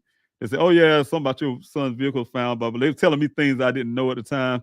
And I'm like, "My son knows." My son was saying, "Then your son's vehicle found?" "No, my son's vehicle wasn't found." And that was on the 19th. They tried to call me, the news channel, whatever. I kind of brushed them off like, "No, they must have mistaken. They got the news wrong." Right? Buckeye didn't tell me nothing. So I said, "Okay, good." They ended up coming back. The young lady called me back and said, "Hey, this guy want to get in contact. We're trying to get in contact with you or something or other." I didn't know who he was. She didn't tell me his number or name. Make a long story short, you guys, once that vehicle showed up, y'all gonna hear some of the details about that. I'll say where I'm at. Okay, there we go. You'll hear some of the details about that. I think I'm gonna go to the next one. Okay, now. This is where I'm going to stop you guys because I got 30 minutes, but I say I'm going to keep going, you guys, every week so we can keep going through the stuff. But the thing is, one of the details of July the 19th is that when that vehicle showed up, like I said, they said they did this massive search. Again, Maricopa County attached themselves to this. You listen to the rancher story, it's a whole bit different story. But you listen to the Buckeye Police Department and then a little bit of the Maricopa County as well, you hear another different story. But I can tell you the ranchers from his account seemed like it wasn't never wrong to this point for a couple things I could say. One of the account that you guys were not hearing in the Buckeye Police Department, for whatever reasons, they're refusing to accept this because it goes against anything they want to sell to this public, is the fact that this guy said to Buckeye, "I was here 2 days before in the same area looking for my son, looking for my cattle." Right? He says he's a tracker. That's the way he explained to me. "I'm a tracker. We track our cattle. They're free roaming cattle. They come across the desert and they come in through that ravine at a certain time, and they trap them down into this corral." And at the time, I didn't know nothing about this corral. He just saying this stuff to me. But hindsight, of course, I know exactly what he's talking about because once I started searching that area, yeah, he's right. When you go down that ravine, there's a corral south of that, right? Where they come down. But anyway, they go down that ravine, and he was giving me details about that. He said, "Hey, it wasn't there. The vehicle wasn't there. He said 2 to 3 days, but it was 2 days before when I listened to the recording. And the vehicle wasn't there. This guy said it wasn't there. It wasn't there, right? He relayed that to the Buckeye Police Department, but they didn't accept that. They rejected that. All right. So he said he found the vehicle, and of course he took pictures. So one thing that was really puzzling him as well is the fact that Matrix New World was harassing him for those pictures. He said when that well, let me back up a little bit, but let me get to that picture part in a minute. But the thing was, he found the vehicle. The Buckeye Police Department didn't tell me anything. They said they had all this searching going on right on the 19th. But the rancher, if you know, hindsight story is that they came out there. He had to change their razor tire. You know, they always come out there. And I knew, let me tell you, hindsight, I knew he was telling the truth because when I finally got Buckeye to come out to one of my searches to do one thing, they didn't come out empty-handed, but when they came out, they came with this one razor. There's always this one little white razor. So at the time, I didn't know all of the stuff, but he said, yeah, they came out with this one white razor and the tire is flat and I had to change the tire for him. He was going through the whole pair of what happened that day. After he hung out there to see what's going on with his vehicle. He said he counted the officers out there. He said he had about 5 officer vehicles wise was out there. The 5 vehicles out there, and there's only a handful of officers, and they utilized because I asked him about a helicopter. No, it wasn't no helicopter out there. He said he's seen not one. It wasn't no helicopter. They had a drone. Right. He was telling me, oh, they had a drone. They did drone, and the lady came out there, took some pictures. One of the female officers came out to take pictures at the scene, and that's it. Right. They came out later with a dog from Maricopa County. Maricopa County did not have dogs, plural. They had a dog come out there because their dogs was in, and which I'm going to find this out as well, you guys. The dogs was in training, right, when that was going on. So if Maricopa County have any record of their dogs in training, somebody's lying, right? So the thing is, it was some of those things that was there, and as in, thank you, team. I read your message, and I really appreciate that, you guys. But anyway, the thing is, you guys, I was looking at some of my team talking in a different chat. But the thing is, you guys, he said there was only one dog, right? And you know, it kind of goes along with something they told me as well, the Buckeye Police Department, just a little about the mountain lion, because they got that something in their report about the mountain lion, and they bring the dogs. They like these plural words. It's like I was talking to Chief Hall, and you're gonna hear about that too. And they used the word plural, and so I had to correct them, and he had to because you know, change the story up. But the thing is, this plural about dogs. We use cadaver dogs and search dogs. And I mean, this is what they're saying now, you guys. Imagine this now. You have like 7 dogs. They're saying several dogs, 7, I think, if I'm not mistaken. And they had all these cadaver dogs and search dogs, and they haven't found that human skull that was close to that crime scene. But it's not far, you guys. I'm literally, you can walk. It's almost, if you want to put it in blocks, I say a block and a half away, right? If that. Probably just 1 block away, if you put it in blocks terms or city terms. And you tell me your dogs could not find a human skull? I don't believe them dogs was out there. I believe this man's story. He said there's only 1 dog that came out there. They brought around 10 o'clock that night, and the dog got stuck. And this was his story before they put this in the report now. He said the dog was getting stuck. They brought the dog back less than an hour, something like 30 minutes to an hour. He said because it was being stalked by a mountain lion, right? And they say, oh, it's been stalked by a mountain lion. We're going to bring it back in. They brought the dog back in. That's the only dog. He told me about the drone footage, and that was it. And in the hindsight part, you guys, when I went and had a meeting, and I'm going to get to that point too. The Buckeye Police Department say they did all this kind of searching. They did not tell me whatever was going on out there in that desert. They did not tell me over 24 hours later, right? Buckeye Police Department called me the next morning. I was getting ready to get up for the search that I was going to have that weekend. I'm feeling depressed, whatever the case may be. And I get a call from Detective Biffin. He said, hey, you know, he had to tell me about this vehicle. Of course, my heart racing, think he's going to say something bad about my son. Damn the vehicle. And he said, no, we didn't find Daniel. There's, you know, I'm messing detail stuff.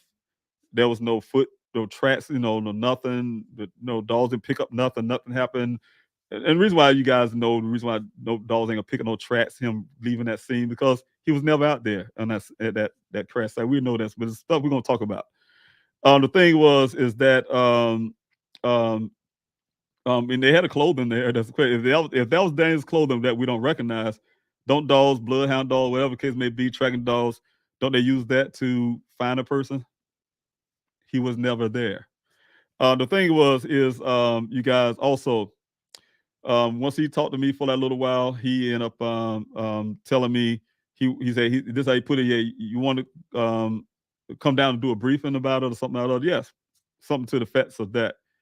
Yeah, I said okay, I'll come down there to the police department. So he gave me the direction to get where I need to go because they have the Buckeye have two locations, and he said this other one's on some other place I have never been to. But anyway, the thing is, went to that station, told him he said, call me when you get out, get to the parking lot or whatever case may be. I called him and he came out this door. He didn't invite me in or anything. He just stayed out there in the parking lot. He had his truck was parked right there because he went to this truck and he threw the papers. He had a folder with the papers on the hood. He opened it up. It was two maps and one picture. So he went through the maps and showed me from the map location where Daniel's vehicle was found in reference, to the map or whatever. Of course, it was bothering me. He said, hey, this is in this desert area, blah, blah, blah, so on, so on, go through the details of that. Then we pulled a picture out, and I seen that picture for the first time. I was devastated. I had to take a moment to get myself together. He just kept talking about what he feel what happened at this scene. He said, told me that, I'm reliving these things, you guys. So when I go through timeline, I have to relive these things over again. So if you hear me kind of hesitate, those are kind of things. But the thing is, the guy told me that he said, well, your son, he was moving his hands around. The vehicle rolled and flipped and twisted and landed in this. He said, it don't look like it, but this is a 20-foot ravine. I was like, okay, all right. I'm really devastated. I'm really, like I said, you guys at time trying to get myself together and hear him at the same time. And he started telling me, hey, look, also, we believe that, he said, but the good part is that your son didn't sustain any injuries. And the reason why we know, because he had a seatbelt on, and he said, we know he had a seatbelt on because of the way it locks when it get in a vehicle get in an accident, and we know that he had it on. The second thing he said, excuse me, you guys, I need a break right here. The second thing he said is that, he said, but at the same time, he said, he suffered no injury, and he said, we didn't see any blood in the vehicle. And so I felt some relief, no blood in the vehicle. Says, but where's my son? Basically, I'm thinking in my head. And he said, we didn't see no blood. We didn't see with the eyes. We didn't see any blood in the vehicle. He said, but we believe he suffered a severe head injury, right? And he kicked his way out of the sunroof to get out the vehicle because there's some glass on the ground from the sunroof. And he kind of pointed that out on the picture. And he said once he got out the vehicle, he said he started going through this little stream about scientific stuff about head injuries. How head injuries, when you get a brain injury, it'll cause you to feel like you're hot. And now he's talking to a brain injury person that got a brain injury from Afghanistan. So he's telling me this stuff, and I'm listening to him. You get hot and it make you feel hot, and you take your clothes off. And that's the reason why this right he pointed out, this is the reason why your son's clothing is on the ground 3 feet away from the vehicle in the pile. He took his clothes off and put it in his pile, and then he stopped and said, do your son wear boxers or briefs? And I'm like, I wouldn't know that. He's a grown man. Well, I don't know what my son wear. And he said, well, everything was body from his underwear down to his socks was in his pile. He said, we believe that he walked off to cool off somewhere under a tree where he probably succumbed to his injuries and a wild animal got him. All right. That was his theory at first, right? I'm hearing all of that, knowing that no brain injury causes that. I have brain injury. I know other soldiers who have brain injuries. But the thing is, don't cause you to shred your clothes off and feel hot. I never felt hot. But the thing is, that was the thing. So he later said, hey, look, at that point, you want to know where this vehicle is at? Yeah, I want to see. You want to see this vehicle? Yeah, okay, let's go look. Let's go see it. So he had me to follow him out down the street, you guys, for a couple blocks away to this other compound he got. They have their partner in the front. He told me he was going to let me through the side gate, which he ended up doing. I walk around the side of the building. He let me in through this little side gate. And before we can get to the end of the building to make this turn to the back side of it, he stopped me and said, oh, Ms. Robinson, I said, I've seen cases like this before. Family member think their loved one is missing, turn out something else happened. He said, just tell him a story about some family who had a woman that went missing, and it turns out that she decided to become a nun, and she was, some type of nun or something. I'm just listening to this guy, and he said, well, I'm not necessarily really saying that, but maybe your son, wanted to be away from y'all and join the monastery, become a monk, right? And so I'm listening to this guy, like, where he's going with this, because, you know, my mind's so worried about what I'm going to see on this vehicle. I was trying to figure out where he was going with it, but then he kept walking. He went to this gate, unlocked this gate with some kind of code or something he put in there. And when I looked, it was so many torn up vehicles lined up against this wall. And he pointed and said, "That's your son's vehicle right there." And when I saw it, you guys, I'll be honest with you, only thing I could think about Daniel at that time, you guys, is the fact that um, in July is the 19th when this vehicle was found. In July that year, 2021, I can't remember the date. I don't think it was 19 like that, but the whole point is his sisters and myself, we was all supposed to met in Phoenix in the month of July. And Daniel was so happy about his vehicle because I told you guys he had this Phfd. And when he first bought that vehicle, that Jeep, he felt proud of himself because he didn't have to rely on daddy. He had to rely on his mama. You know, he did this himself. It was a sign of his own manhood. You know, he's a man. He got himself a vehicle. He's taking care of himself. He's proud. He want to show his dad how proud he is as a man taking care of himself. I'm proud of him. You know, and so when those things entered my mind when I saw that vehicle first time, I didn't see it the way Daniel wanted me to see it. I didn't see it like the pictures you got, that pretty picture you guys see. That's a picture Daniel sent to me. I didn't get to see it like that. I got to see it the way it was pulled from that scene, right? So when I saw that vehicle, I'll be honest with you, I was really devastated, you guys. I was real devastated with that. I couldn't move. I was just stunned. I was stunned. I feel like my muscles didn't work. And Detective Biffle was like, "Go on over there and open the door. Go and look inside." I hear him, but my muscles wouldn't work, right? So he started walking. I'm following him. Got about 3 feet away from the vehicle. Said, "Yeah, go on there, open the doors and look." And I wouldn't do it because I'm still stunned, right? I didn't want to touch that vehicle. This is something my son probably died in the way I was looking at, you know? And so he lifted the airbag off the driver's door and said, "Yeah, pick your head in there and look." And I'm like, why this man kept doing it? But it didn't dawn on me, you guys. I wasn't being smart or anything like that. I was just stunned. I just couldn't touch the vehicle. I don't want to touch that vehicle. I didn't want to touch it because my mind saying my son could have died in this vehicle or something, the way it looked, right?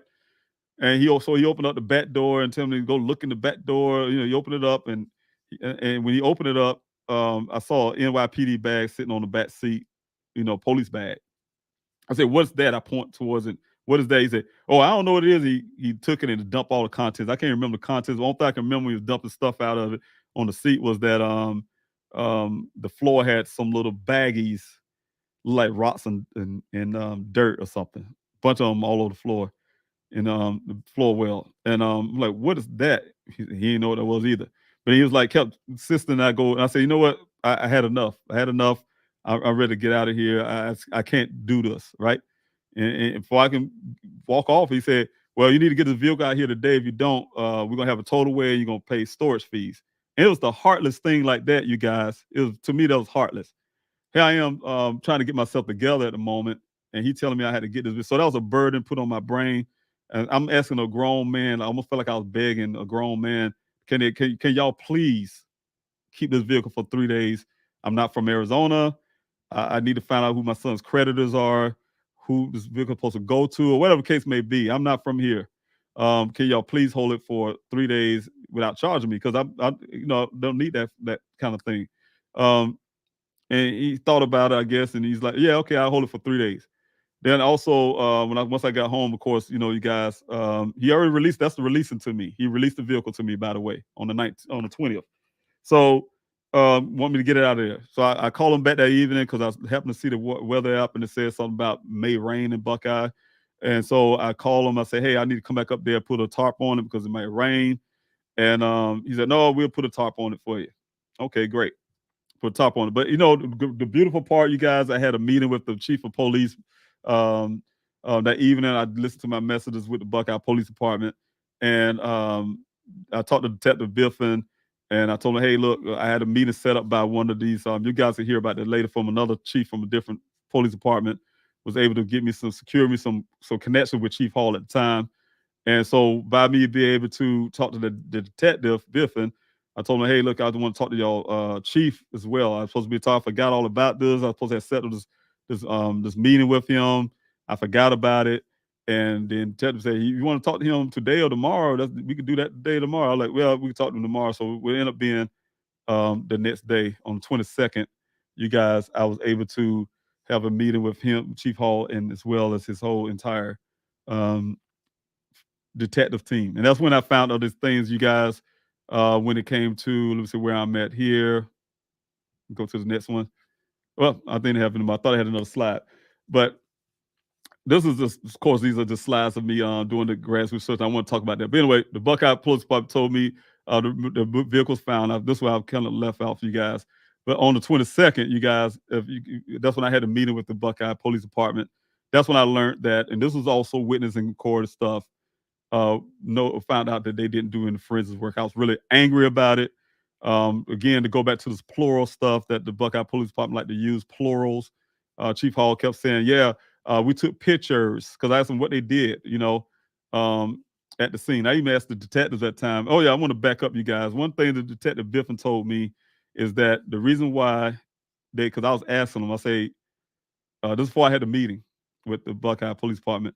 I kept asking the detective, I said, look, did y'all do any forensics at the scene? He literally told me he didn't see nothing about that scene that warrants them to do. They ain't see no blood with their eyes.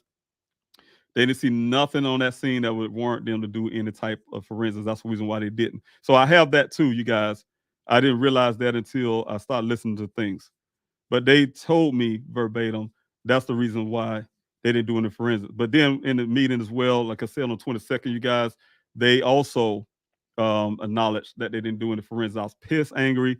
What did you do? They took pictures. I said, well, why I have only one picture? Disrespectful part, they gave me one picture. One picture. That's first picture I released to the public, local news, trying to get some help, get people interested in Daniel's case. I've been working really hard, you guys, to try to get Daniel's case naturally. So I take offense to some of this credit going to certain things in a certain sense, because I bust my tail all day, all night. At the same time, on my nighttime, working all day on case, and then at nighttime doing things on social media and thanking people for their support, trying to get Daniel's case national. Not look for praise and things like that, but what I'm saying is, you guys, it was hard work. And I busted really hard, lost a lot of sleep. Sometimes I couldn't sleep, right?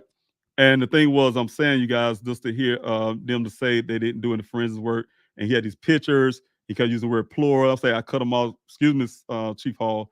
You keep using the word plural, pictures. Where is these pictures? You gave me a picture, Yeah, oh, I promise I'll give you the rest of them, blah, blah, blah. I say, I will need all of your pictures from this, everything. Yes, we're gonna get everything from you. And this is the thing I'm telling you guys, you pay attention to what I'm saying.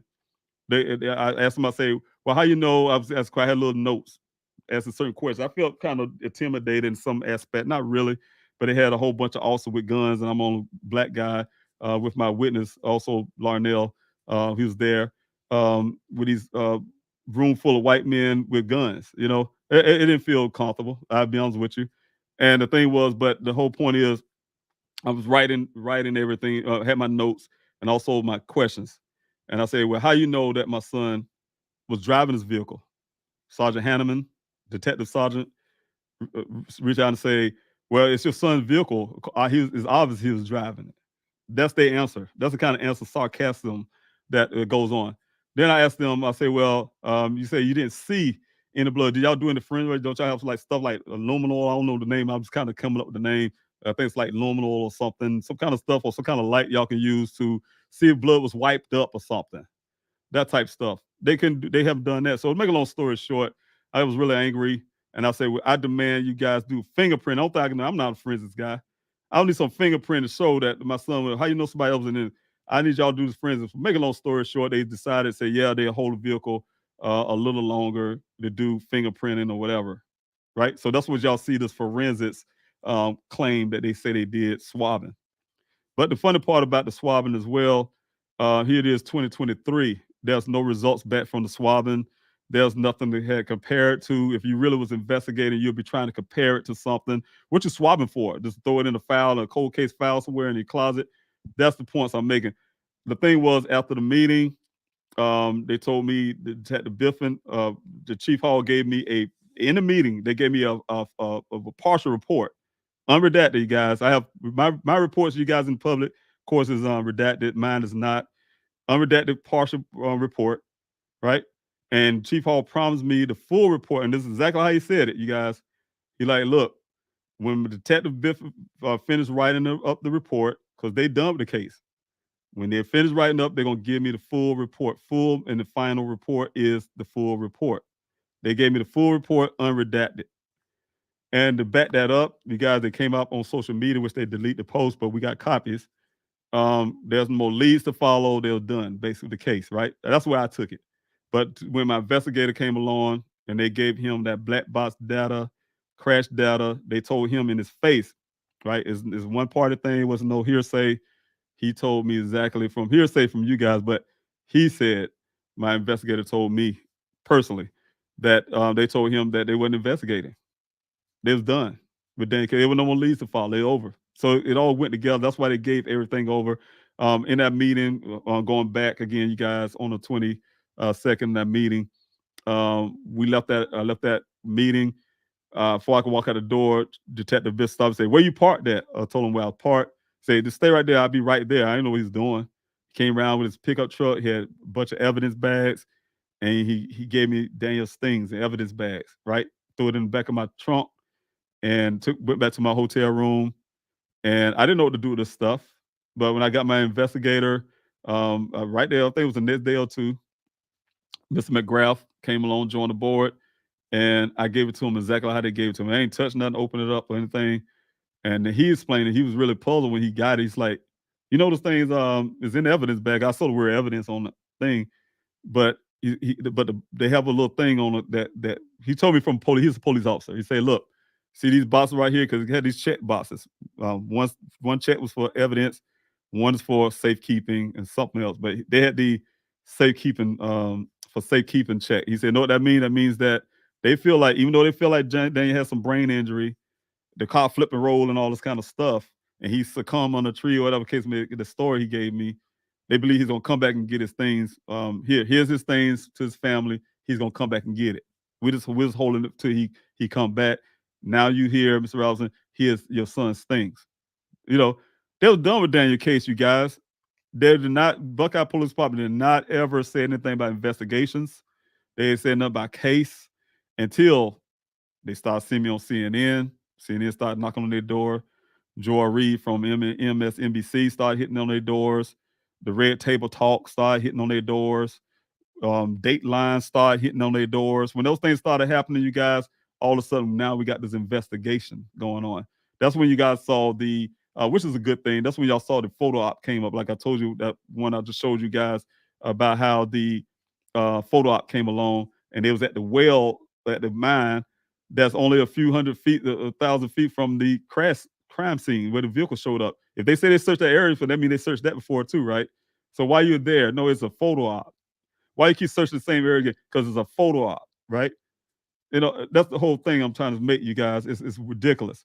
But the thing is, so those are things that kind of gets me angry. I ain't gonna say it gets me angry. Just going back over this timeline and going over the facts, everything. I told you I keep everything. All right. Also, on the 23rd, the 23rd of July, Chief Hall. That's I think it was 22nd, 23rd. I may have put 23rd, but I got to look at my calendar about this. 22nd, 23rd, but I believe it's 23rd. You guys, when that Saturday, I had a search. When that vehicle showed up on the 19th, that was a Wednesday. I did not cancel my searches. Right, I'm still going out there to look for my son because they said they didn't find him. This vehicle showed up, all the stuff. Right. I want to go back a little bit real quick about the vehicle too. Don't forget, you guys, with the rancher story, like I told you, the rancher said that the vehicle was there for 2 days. The ironicity to that is the vehicle that the Tony guy and his wife took the picture of on the side of the road. The road that I told you guys that same road the vehicle was found on is one way into that first well site and one way out. There's no way around that spot where that vehicle was found, right? But that vehicle magically disappeared. The Buckeye won't tell me to this day who told it away. I can't find information, but all of a sudden, 2 days after that, oh, your son's vehicle showed up on the 19th out in the desert. how ironic is that? Not on the hindsight part of some of the things I had to look back note wise and everything else. Because the gentleman who took the picture, his wife took the picture, described the damage on the vehicle like this: like somebody beat the windshield in on both sides. Daniel's vehicle got 2 impressions on the windshield. The front end is damaged, smashed against some kind of type of bush or something he was talking about.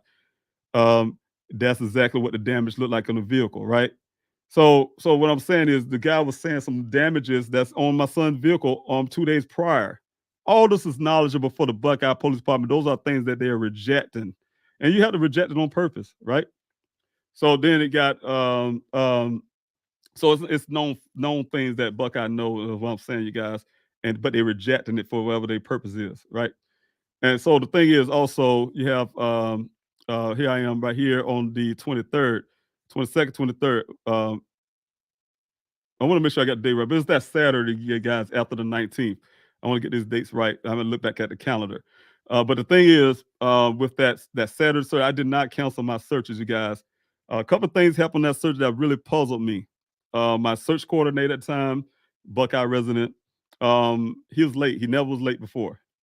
He was late. When the night before we had me and him coordinate, talk about the searches, getting things going. He's supposed to be my coordinator at the time, right? And we had the arrangements that we was gonna meet the volunteers off of Sun Valley Parkway on that road that goes down into the well site. But he called me and said, "Dave, I got a new place we're gonna go."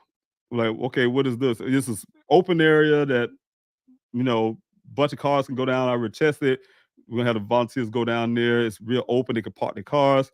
I was like, okay, good. I'm with it. He's from Buckeye. He know the desert. That's why I had him on as my coordinator because he helped me because he been in the desert. He know that desert. Okay, good. All right. So had the volunteers go in this open area myself. Had somebody direct. We made it down to this open area, my daughter and I and another person. And the volunteers showed up. They parked their cars. And he was late. He was late. I was looking for him. I'm calling him. What's going on? I saw him come over the horizon. He got a vehicle that looked like a police vehicle, a white police vehicle. He riding over the horizon with the sun coming up. And lo and behold, there's a second vehicle, looked just like his pretty much. Same type police type vehicle, white with those police wheels. You know how the police vehicles look. Riding over the horizon, they coming towards us, right? And I was like, well, why he's late? You know what I'm saying? First of all, but who is this other person with him? When they stopped, he got out. Spoke to him, and then when the other vehicle stopped right behind him, and who popped up out of the vehicle? Chief Larry Hall. I was stunned, and we just had this meeting, you guys, so he know who I am. He said, "How you doing, Miss Robbins?" In a sense, but kept walking like we was nobody. Me and my daughter standing next to each other. We're nobody, and he came out. The first thing he did before he could say hello, really, to anybody, even myself, he says, "Hey, y'all, do y'all want to know where this vehicle was found?" Okay. But the funny part about it, I didn't know I was that close because, like I said, my coordinator at the time had me to meet him in this open area. They didn't show me, like I told you guys, they haven't showed me, they had the common courtesy to take me out to the scene, to explain anything, to show me, or whatever the case may be, Buckeye. So when he came out and said his grandstanding thing, is talking loud to these people that I don't know, they're my volunteers. I don't like to call people the volunteers coming out to help me in my searches. And he's yelling out, "Y'all want to know where this vehicle is found?" And then, of course, they say, "Yeah," and the people start going towards a car. He said, "No, it's right over this hill." I mean, he point right over here, just follow me. And I'm like, so we're standing right here, and this when my son's vehicle was found is right over this hill, right here by us. So of course, we started rolling the cameras, right? Because the person's not with there, that's their job is start rolling the cameras. Rolling cameras, we following Chief Hall across this hill. Made it to this area, and he says he pointed down this real deep ravine. And say the vehicle, your son's vehicle was found right there, right down because I was here and I, some he said some out other. But then he started I'm looking down the ravine, feeling a certain way. But in my mind, because I had one picture at the time, like I told you, before these other pictures, he's claiming they're gonna send to me on this, look at his on flash drive, and I was looking at this picture in my brain. And I remember this one thing that stood out in the picture that I had. That one picture was a stump, right?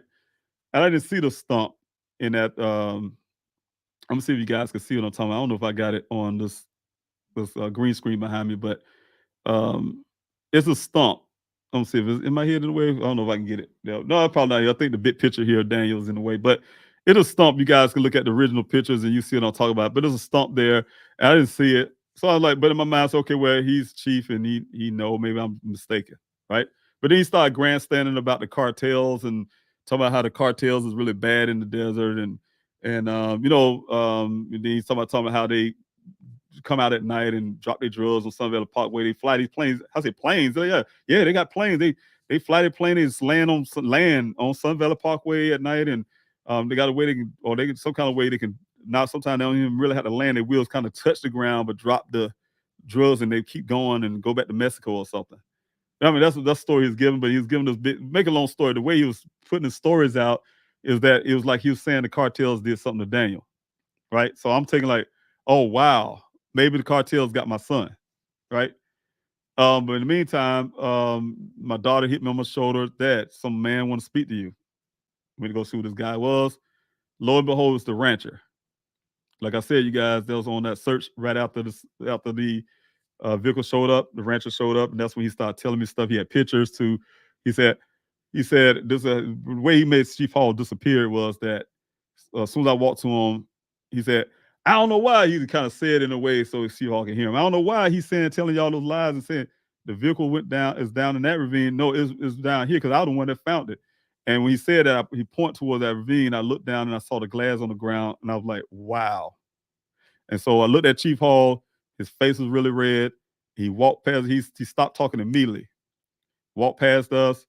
Went back over that horizon, that hill. Took off. Never ever saw him out into that desert again. The way I took it when I got home, I said, this man was trying to sell me a story, trying to convince me that this vehicle was found here. I don't know what the case may be, but it's like he wanted me to believe that Dane's vehicle was here. But the thing is, that's where I took it, right? So I said, okay, what was that all about? This grandstand about the cartels and everything else. But the thing was, on the 29th, you guys, because I ran out of time at the 2-hour mark, guys, and we'll do this next week. The 29th of 2021, that's when we found the human remains. Well, I'm going to back up. That's when we found the human skull. Because, like I told you, before we found the human skull, we already found human remains, and Buckeye was validating those things at the time. That's why it was coming up. Because I'm saying the way it was done. If you find, because we find at least femurs, for instance. If you find 3 femurs, that's 2 people, right? Then the next time you find 3 more femurs, then you get what I'm saying, the point, you start adding those numbers up based on how many femurs you got. Because you got 3 femurs, of course, that's 2 people, right? 2 belong to one person because everybody got 2 on your body. And you got an extra one, that means it goes on to somebody else. So now you got to find the other parts of that too, and then you start adding those together and count like that. So that's how we start getting those numbers up. But like I said, once things start going national and start making Buckeye look like a crime place, and we found all these human remains, they was chopping us down, chopping. Even had one of my guys working with me chopping it down, right? Trying to chop down the numbers because the crime statistics would go up. All right. Then we got the let me see where I'm at. Let me see. The 30th, July the 30th, I received the death threats. That's when I started receiving death threats, you guys. I reported to the FBI. They took a report. They told me they need the Buckeye Police Department to call them into the case to investigate it. Only thing they did, so I relayed that to the Detective Biffin as well, as I'm sure Chief Hall knew because that's his department. And they did nothing to this date about it. Last time I spoke about it last year, again, brought it up to Chief Hall. Then he tried dumbfounded. I didn't know. I didn't hear nothing about it. And blah, blah, blah. Yeah, you heard something about it. You're the chief of police. You're supposed to. You know what's going on. But yeah, I got death threats as well as people constantly ransoms and things like that. So I've been reporting those things out too. But it got to a point, you guys, when I reported and nothing happened with the FBI, nothing happened with the Buckeye Police Department on those things, acting on those things. I had to take matters in my own hand, and I was utilizing my investigator time. He was helping me out, try to track things down. But I don't have no trust in law enforcement because they help who they want to help out. I had death threats. I started had to carry. I'm a veteran, you guys. So some things I had to do in Afghanistan was part of my life that I was trying to get away from. That's why I told you guys I'm enjoying my retirement. My children doing well, and then I found myself back out in the desert of from Afghanistan to the desert of Arizona, searching for my son. And then at first, when I was getting those death threats, my investigator, it's an open carry state in Arizona. He was asking me to carry, and I wouldn't do it. He's put to the point he's almost begging me, David, you need to carry, right? He loan me his weapons. That's why you guys see me on some of those videos that have had sidearm and stuff. I started carrying, right? Even out in the searches, had to carry. I didn't like that. But then it came necessary because law enforcement would not protect you on certain things like that.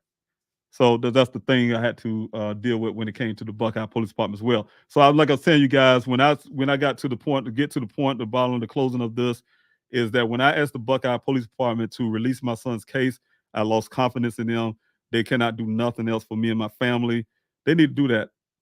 They have caused me so much trauma in my life.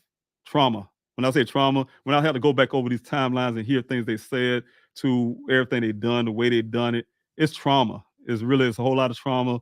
It messes with your mind. It messes with who you are as a person. The belittling, think you can say anything like, "Oh, we had such a low flying helicopter. You could raise your hand and touch the bottom." Just saying, it's crazy stuff that law enforcement or persons so being insensitive to the pains that a family was going through, and they want you to somehow trust them and have an ego about it. And watch what happens, you guys. You guys know I said somebody asked me about the letter. Yes, I sent the letter, and Chief Hall did respond, but we're gonna talk about that some other time. Some response, some things we're doing, but trust me, it's gonna be an ego thing where it ain't about Daniel. It's not about Daniel at all, because they give a damn about Daniel. It's about the way they look, their appearance. Oh, what it's gonna mean for us, that type deal. They don't care about Daniel. So that's why it's gonna be a fight, you guys. When I'm saying it's a fight, I need you guys to help me along with that. There's gonna be protesting. I'm gonna make a protest holiday. It's gonna be protesting until you name it. We're gonna do a lot of stuff to make sure that Daniel case is being removed to the proper place where it deserves, where we've been getting some justice for Daniel, where the damage that has been severely done to my son's case don't continue to happen.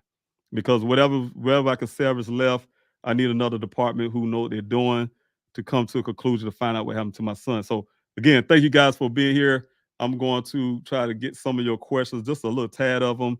Of anything I can see, I do see a couple of things here that I wanted to point out, and I want to say thank you first, Willie, for the super chat. I really appreciate that. Let me see if I can get this thing up.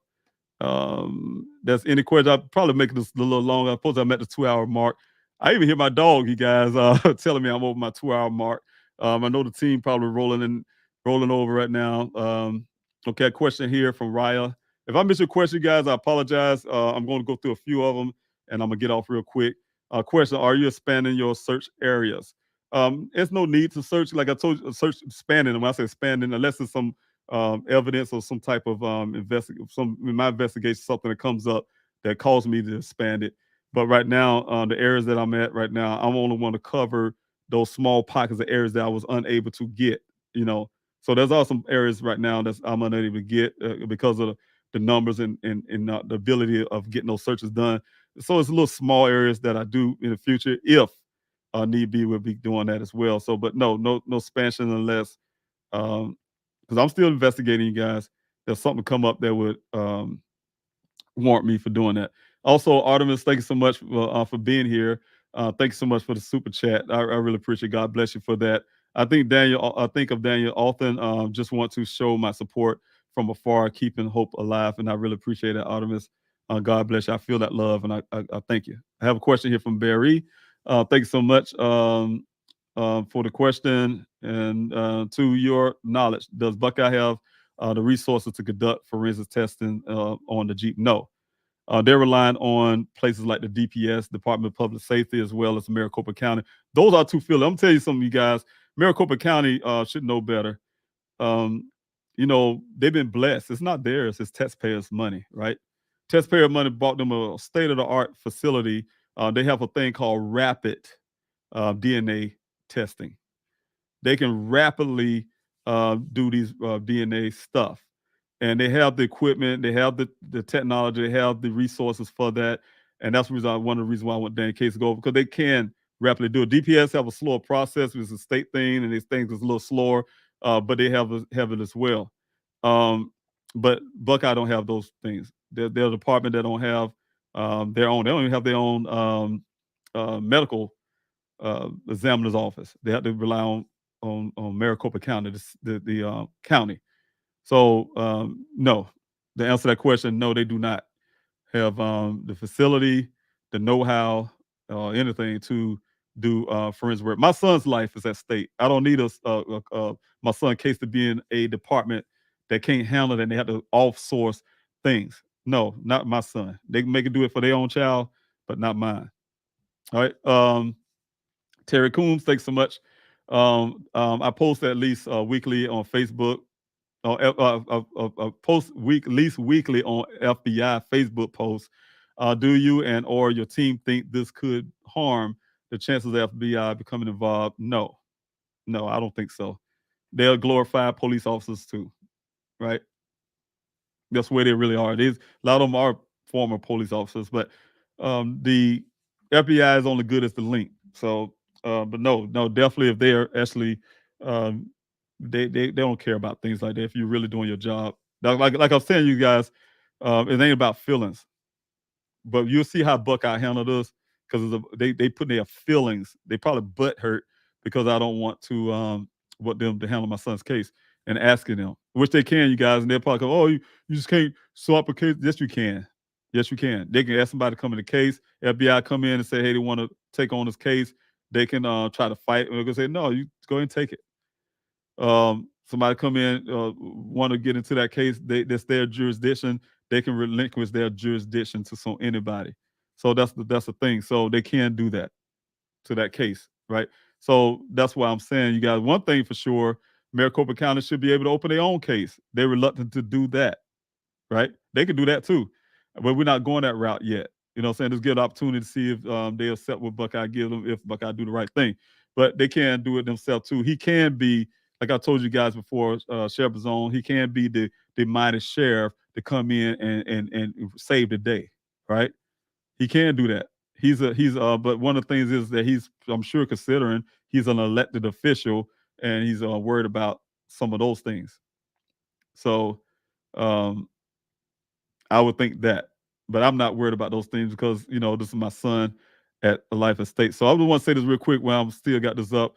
One thing you guys can do, since I'm thinking about it, is this. Let's see if I can get it up here real quick here. How you can help. Please join the Robinson family by signing up on Please Help Find Daniel. That means that you guys, whether there's events, whether there's searches, you guys sign up. You guys want to do things in other ways, help in other ways, you can go to pleasehelpfinddaniel.com and hit that tab, search in other ways. I will be put some other things on the website that goes along with signing up to pleasehelpfinddaniel.com. But yes, anytime we have events, anytime we have searches, that's what I mean by that. You guys want to sign up. Help mail out letters to various agencies, which we will be having a PDF. Just like I have the flyers there would be a PDF for those letters. We'll be putting out on social media too, you name it. We want to try to swamp these agencies with letters of concern. Right, the team and I will provide these templates for that. Right, so make phone calls as you guys have always been doing on the behalf of the Robinson family as a concerned citizen. You guys concerned about what's going on in my son's case. It's bothering you, whatever the case may be. I can't put words in your mouth, but whatever your heart desire is when it comes to talking on the behalf, like you asked just a while ago, Terry, if it's going to be something that harm, no. I take it as something that will help. So thank you so much for that, constantly showing that kind of support.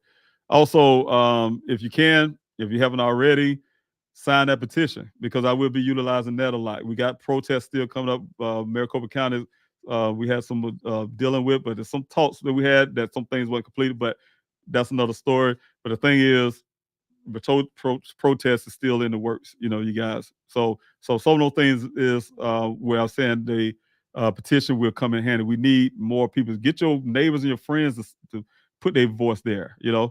Tell somebody they got anybody. They got an email address. Help them sign that petition. We just need those numbers, you guys. We need those numbers to go up. So definitely do that.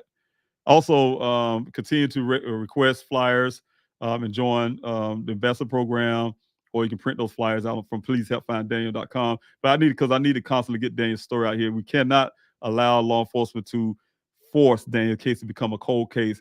As you've seen, they take that swabbing of the steering wheel and the shifter and threw it in the back corner of their office somewhere, and then hit me back in 2022 asking me for, hey, after Daniel's apartment going, hey, is there some kind of razor we could use to, I mean, what you been doing the whole time? Cold casing it, throwing it in the closet. Find out what happened to my son. Process this DNA, that type stuff. So if you got it. So that's what I'm saying, you guys, we cannot allow law enforcement to be able to do that. So that's the whole point. When I say I need your help. You guys are supporting. I really appreciate it. I need your help. Also, you guys, you can help by sharing Daniel's stories every way that you can. Word of mouth is the biggest thing, whether it's business to you name it. I know you see commercials on TV and things like that, news and all stuff. But I'm telling you guys, when you got a business, for instance, too, word of mouth is the biggest source of getting information out, as well as getting support and all that kind of stuff. So I really need you guys to share Daniel's story, every aspect that you can. Keep his name alive. He's America's son. Daniel is America's son. And when I say he's America's son, is that it happens to a lot of families. A lot of families have missing loved ones. The same thing that happened to me, my family, and myself when it comes to Daniel, is happening to a lot of other families out there in the street, right? A lot of families in this country, I mean, to say the way I want to say it. And that's a shame in 2023 that this is still going on with all the technology we have. And lastly, you guys, the phone number and addresses for the Buckeye Police Department is listed below. We'll be sharing more information when it comes to that. Directing some of these letters and calls and you name it that way. But I think what I did with this, I think I had it where it should have had the number on the bottom as well. I think, did I put a number? I must have missed the number, you guys. But I would have the number on there. The next time I would add the number on it. Maybe it's too far down on this thing. So maybe that's what it is, because I know I put it there. So it must be too far down and it won't show. But I'll get it there for you guys. Go to Buckeye Police Department website. You can Google that and they have a phone number as well. I have a question here from Barry. And let me see. Question is, has Maricopa County offered to help Buckeye Police Department do forensics on the Jeep? Not that I know of, no. To be honest with you, I don't want them helping Buckeye. One of the biggest things for me is that Buckeye damaged my son's case so badly. And then the only thing I can see from other law enforcement agencies is their willingness to help Buckeye recover their integrity or something, or the way people look at them from their bad way they handled my son's case, right? I'm not in the business of making law enforcement look good when they're not doing the right thing. And and using my son as a prop to do that, when law enforcement can do something that's more beneficial to making sure my son's case get handled properly. What they need to be doing is talking to Buckeye into releasing Daniel's case and satisfy the family to get this case taken care of properly. They don't have the resources. I don't want my son's case outsourced from Buckeye anymore, or calling some another agency that have jurisdiction in my son's case to do forensic work when they can just do it themselves, right? So I don't need that, and I don't have that trust in Buckeye at all. Period. I bad enough they grab my DNA. I'm worried about that part. But has Maricopa County offered help to Buckeye Police Department to do forensics on the, not that I'm aware of? No, not that I'm aware of. And let me see, any more questions? Pacific Breeze. I'm gonna get about 10 more minutes, you guys. I'm at almost 2 hours, 22 minutes. Is there any plan to sit down privately with the company Daniel was employed at? I have done that many times. I've been with them on many board meetings. My thought is going over and asking questions is always good. Could jog someone's memory. Yeah, I talked to them many times. I have many board meetings with them. I kind of separated my because we had a relationship. I had a relationship with them. I was out there a lot in their board meetings. The owners, really nice people. I can say, but I just wanted to sever that kind of relationship with them. Just more so, just wanted to, if they want to help, they can. But I didn't want to have that kind of too close of a relationship with Daniel's job. So I don't think that was proper. And so I definitely left it like that. I also have a question from Raya. Have you ever talked to Battalion Search and Rescue? Never heard of them. Battalion Search and Rescue? No, I haven't heard of them. But no, I have not. And see, I have Barry again. When was the last time someone from Maricopa County officers reached out to you in support? That was oh my gosh, Barry, you give me the date. The last time the Maricopa County reached out to me and us as a team is when I had the 19th when I had the protest. You guys probably remember the protest was going to the Maricopa County Sheriff's Office. It was direct to them to get them to make some action to get in Dane's case. Doing exactly what the sheriff can do. Come as like I said, you guys be the bitch sheriff, come in town and rescue the day. Try to get him to get some movements on that, get some justice for Daniel. But that's what I heard from him, from that department when they were asking us to, can we pause the searches of the protests in the meantime while they did some things. But as you guys know, Maricopa County did a search on I think it was the 19th, whatever that protest date was. And but of course, you guys see Buckeye taunting it, and so that's what I'm saying. It goes back to what I'm saying. Taunting it as it was their own search, and it was a Maricopa County event. But Maricopa County framed it in a way, I guess, to help Buckeyes. I'm saying that's what I'm saying, you guys. It's a blue thing. In police world, it's all about their blue. It goes to a point where it's almost like damn the person. I'm telling you, it's about the blue. It's about making that blue look good.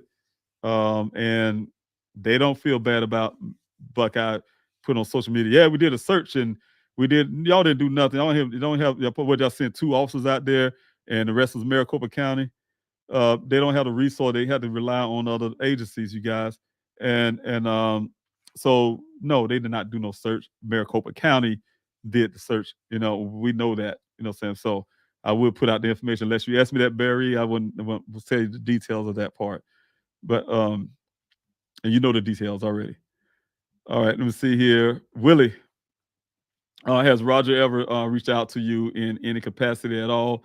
Not reach out to me. He just showed up at the searches. He's come out to the searches a lot at the beginning with, like I said, the employees from Matrix. I don't know if the company said y'all go out to search, but there's a few of them, less than 10, will come out. They came out at least about 4 searches, roughly, somewhere around there. And they come out to help man the gate, and they search around the well site a lot for that reason. And but yeah, he would come out for that. He came out when Chief Hall was out there grandstanding. So he came out to the searches, but as in reaching out to me and things like, no, I reached out to him a couple times to try to get answer some things, but I was unable to at the time. But yeah, not direct. He don't reach out to me. No. Let me see here, you guys. I'll see if I can get some more questions in. What time it is? 3 minutes. All right, MP, thanks so much for your question. I have a question here. What is the last confirmed place Daniel was seen prior to meeting Ken? There was no only place, and to be honest, for me, it's not confirmed. Law enforcement would say it would be at the at the Shell station with a blurry picture. I'm telling you what stuns me with the Buckeye Police Department too. When it comes to those pictures they gave me, they was shining when Dan's case started going out. It was shining. Oh, we got videos of Dan at this Waffle House and this and that. And some woman said that he was his first time at this Waffle House. Now, some woman said he usually don't act like this and he's acting weird, or some woman had never met him anyway that worked there. But we got video of him But then when you asked for the video, they gave me still pictures. Now they gave me a picture of the video. It's almost like they ran the video and they pause it and they take a picture of this and they pause, run again, take a picture of it, and gave that to me, right? So they ain't got no videos. But then when I went to that Waffle House and talked to the management, they said they don't give law enforcement no pictures. They give them video. But if I wanted a video, a copy of that, I had to go to their main branch in Atlanta, Georgia. So I get there. But then also the same thing with the video from, because we had sent them out there. Like I told my daughter, and I alerted them about the transaction at the Shell station. They said they went out there to check it out. Eventually, they found out what store it was, and we have video footage of that. I finally asked for that. They've been taking forever, for a long time, you guys, for months. And I said something about it on Q&A at midnight. It was almost like midnight, stroke of midnight. They must listen to Q&A. I told you they listen to Q&A. Sent me something almost midnight, pictures. Oh, yeah, we got pictures. I said, where the video? Oh, we couldn't get no video. We got pictures. They sent me some blurry picture of a vehicle at a gas pump and said it was Daniel's. Right. So so I'm saying, I don't know when it's really confirm anything when it comes. Nobody can confirm that was Daniel in that vehicle. Nobody confirmed that he was pumping in the gas. If it's that blurry and nobody don't see a person, which you don't, who said he was pumping that gas? Who said somebody else was pumping that gas? Why the vehicle's on the different side? But yeah, I want to correct something. I told people, and I've been saying this on thing. I've been over that thing over and over again. And I saw the vehicle facing away in the pump. When I look at Dane's vehicle, yeah, the gas tank was on that side of the vehicle. So I was wrong when I said, oh, yeah, the vehicle's facing the wrong direction and the tank was on the other side. Went through a whole bunch of pictures of Daniel's Jeep, and that tank is on the side. However, Daniel drive an SUV, and less than $5 worth of fuel won't do anything for it. All right.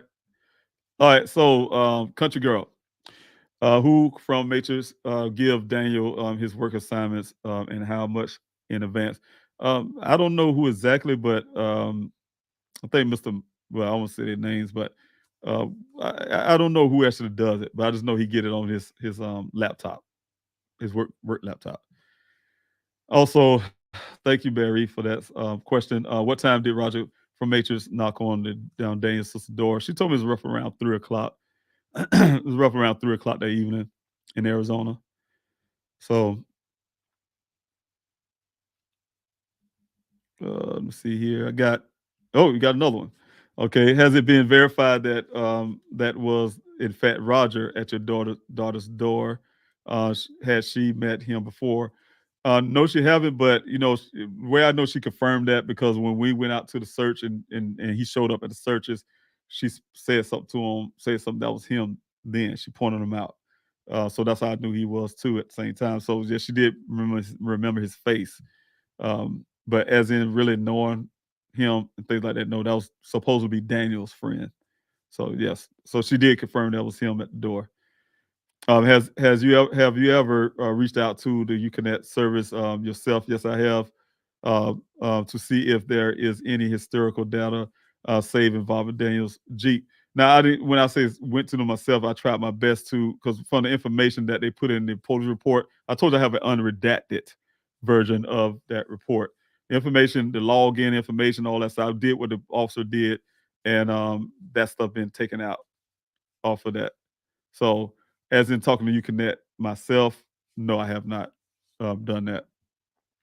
If there's some possibility, there's a good possibility. See, but those some of the things, you guys, when I talked to my investigator time who was paid, those some things that he talked about as if those are things he was looking into. So, like I told you guys, he'll say that he gave me a report.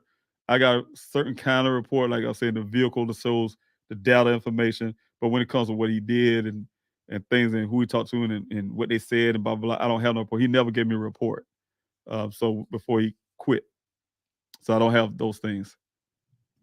And that's a disadvantage for me, you guys, because you get paid, you pay somebody, you definitely want them to provide those type things. If you say you're an investigator, how late are you? And he did a wonderful job. Put it back out again. He did a wonderful job when it comes to the vehicle, but everything else have to be questionable on that.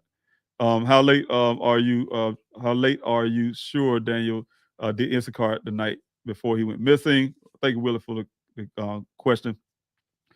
You know what? I'm very sure that he was out late. I tell you, I ain't gonna tell you the area, but according to the cell phone, the information, guys, before Tempe did the forensics, I had some stuff done on the phone before, and so I was able to get some limited information in the past, and those limited information showed me that. That's why I was saying when I first got the information back, it was like I was telling you guys, you probably don't remember, but I was telling the public, like, look, if Buckeye did half of the job that I did, they would have realized that when they told me, oh, he said he was sleepy and this, that, they would have understand the man was working all night. But then I started going back to this whole Waffle House thing, and my daughter said what time he left, and I'm not gonna put that out because it's part of my investigation. What time he left her house that night. I kind of go back and try to put all those things together, and it tells a story. And that's what I'm telling you guys. When you put those things, do some real detective work. Um, I'm waiting on law enforcement to catch up. They're willing to throw Daniel's case under the rug as he's just a missing person because they'll say we ain't found nothing to foul play, however they put it. Because you're not looking for nothing for foul play. You're trying to make sure you don't. You're doing everything you can to avoid it, right? So that's the way. That's what I look at from law enforcement, especially Buckeye. Question from the call logs. Does it appear that Daniel spoke to anyone or were they all missed calls? It depends on when you're talking about. Because on the morning that Daniel was missing, he did have a conversation with his workers from Nature's New World. They called, one even left a voicemail. Well, no, they called. None of them left voicemail at the beginning. He called one call, Dan called back. It kept going back, and then one other one called, Dan called back. Then it got to Ken calling Daniel. Now, Daniel supposed to have never met this guy, and whatever the case may be, I don't even know how he got his number in the phone. But then I met this guy. Of course, they probably gave him the number in the conversation. He probably put it in his phone right then. I don't know. This guy, Ken. But when Ken called, Ken initiated the Daniel first. It wasn't Daniel called him. He initiated, say, hey, Daniel, and again, I'll tell you, guys listen to the reflection voice. His reflection is like, I know you. Hey, Daniel, like, I know you. Hey, man, don't come up here, blah, blah, so because the fuel truck, something to the effects of that. Not really verbatim, but you know what I'm saying. And his reflection was more, I know you. Hey, don't come up here, man, because I'm just kind of loosely talking. That type deal. That was how the mood was in a sense. Like, I know you. Don't come up here. I'm trying to help you out. You don't need to come early because this fuel truck is, so whatever the case may be. And then, but the weird is Daniel called him right back because he missed the call, voicemail. Daniel called him right back. Then that's what we went on from there. All right, let's see. Thank you guys for sticking in with me. I see you guys sticking in the night. I really appreciate that. I really wanted to get all your questions. I know I should have been off.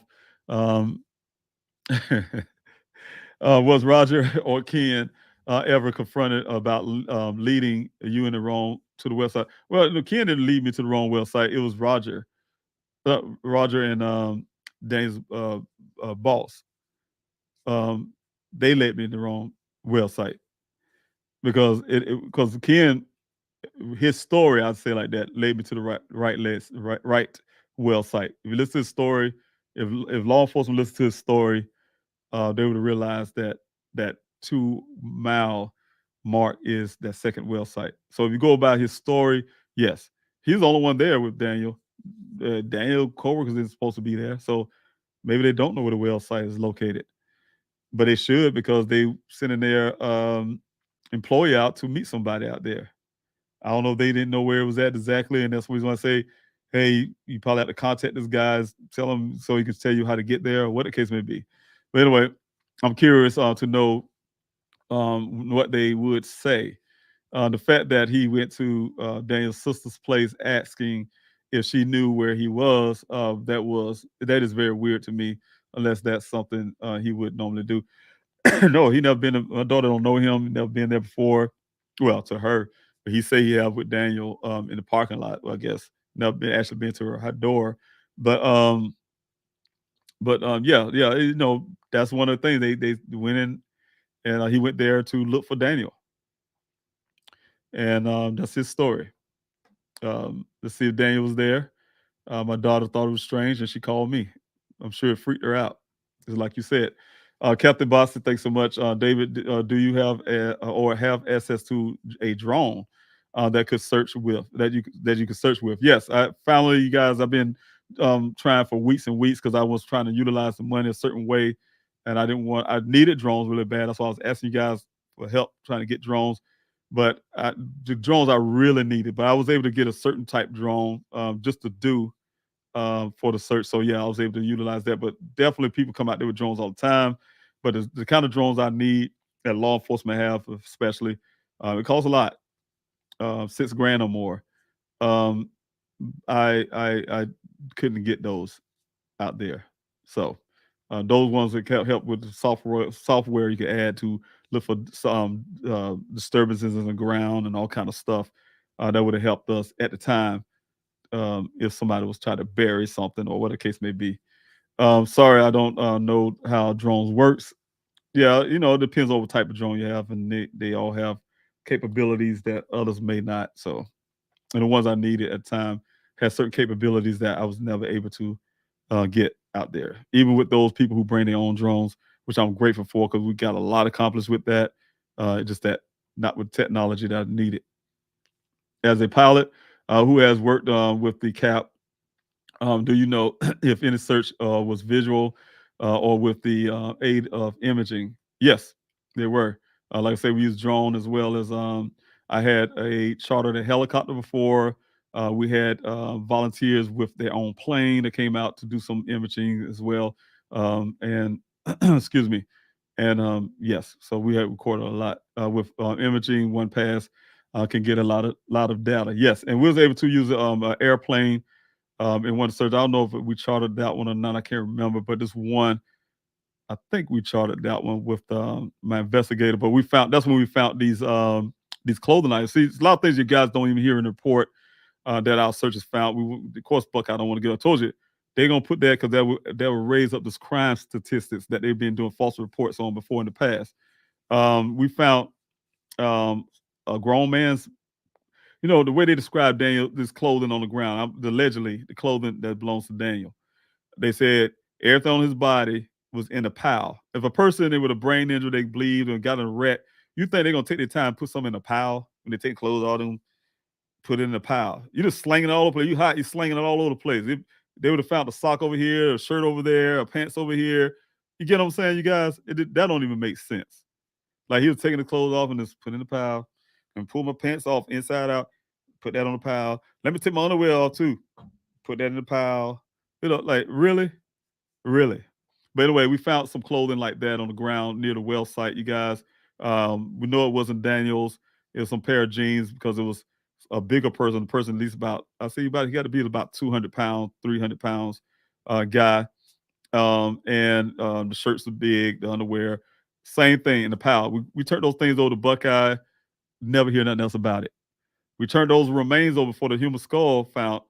Some of those remains still was on the ground because we had sometimes we double search and those remains still there. Volunteers found said, yeah, we already peened it before, but send up the Buckeye again, hoping they come collect those things. Because when I say collect them, the reason why we were hoping they come collect them because we send them up through my website and we're for confirmation. The confirmation come back; those are human remains. We'll be there to pick them up. So we're hoping they come pick them up, and we start counting those numbers. Like I told you guys, got up near 6 or 7 human remains out there, people, and then they busted down to a skull and that type thing because it's all about not making that crime statistic look bad. But yeah, there's a lot of things out there. Do you know if there's a search or visual? Yes, we did a lot of that and recorded a lot of stuff. All right, let's see what else I got. I think I'm almost near the end, you guys. That's a good thing, which I'm saying. I really enjoy your questions. Thanks so much for bearing here with me, listening to everything I put out tonight. But it's really nice to see that I can come down and I probably got pretty much everybody's questions before I get off of here. I feel kind of badly sometimes when I don't get people's questions. Thank you, Anissa, again. I really appreciate it. God bless. I would never get tired of you telling Dane's story. Thank you, because that's important, guy. That's the reason why I'm doing this. Sometimes it be verbatim over and over and over again because I have to. Because my hopes is it's just not everybody who keeps constantly supporting that comes to here, but also some new person who don't know and want to hear about Daniel's story, and you're just learning. So I definitely need the council to talk about it because it's about Daniel. Like I said, it's not entertainment. It's about Daniel's story. And if I missed your question, you guys didn't put the question mark there and stuff, I apologize. I'm just strolling straight on down. Excuse me, to look for the final questions. And thank you, Willie, as well, for the super chat. God bless you. Just for Daniel. And you guys can put that as, too as also as a hashtag Justice for Daniel, because that will be coming up for all the protesting type things we'll be doing in the future, coming up soon. Also, Lady R2, thank you. Are the well sites private owned? Yes, or government owned? They're private owned. Does anyone know? Yes, they are privately owned. Caught a little problem trying to get the well inspection I did to find those things that Buckeye finally went in to pull out. Because of that privacy and but yeah, they're private wells. Question. Thanks. So just. Thank you. First of all, thank you so much. This is one of my best friends right here. Thanks so much. I'm not gonna say your name, but thanks so much. You just put a smile on my face. David, is it time to take it? You know what?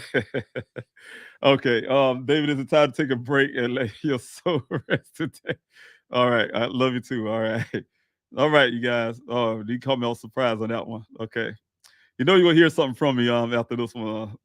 So, all right, yes, it is time to go off, you guys. Thanks so much. She's right, Raya. This is the last question. I really wish everybody else this will be the last one.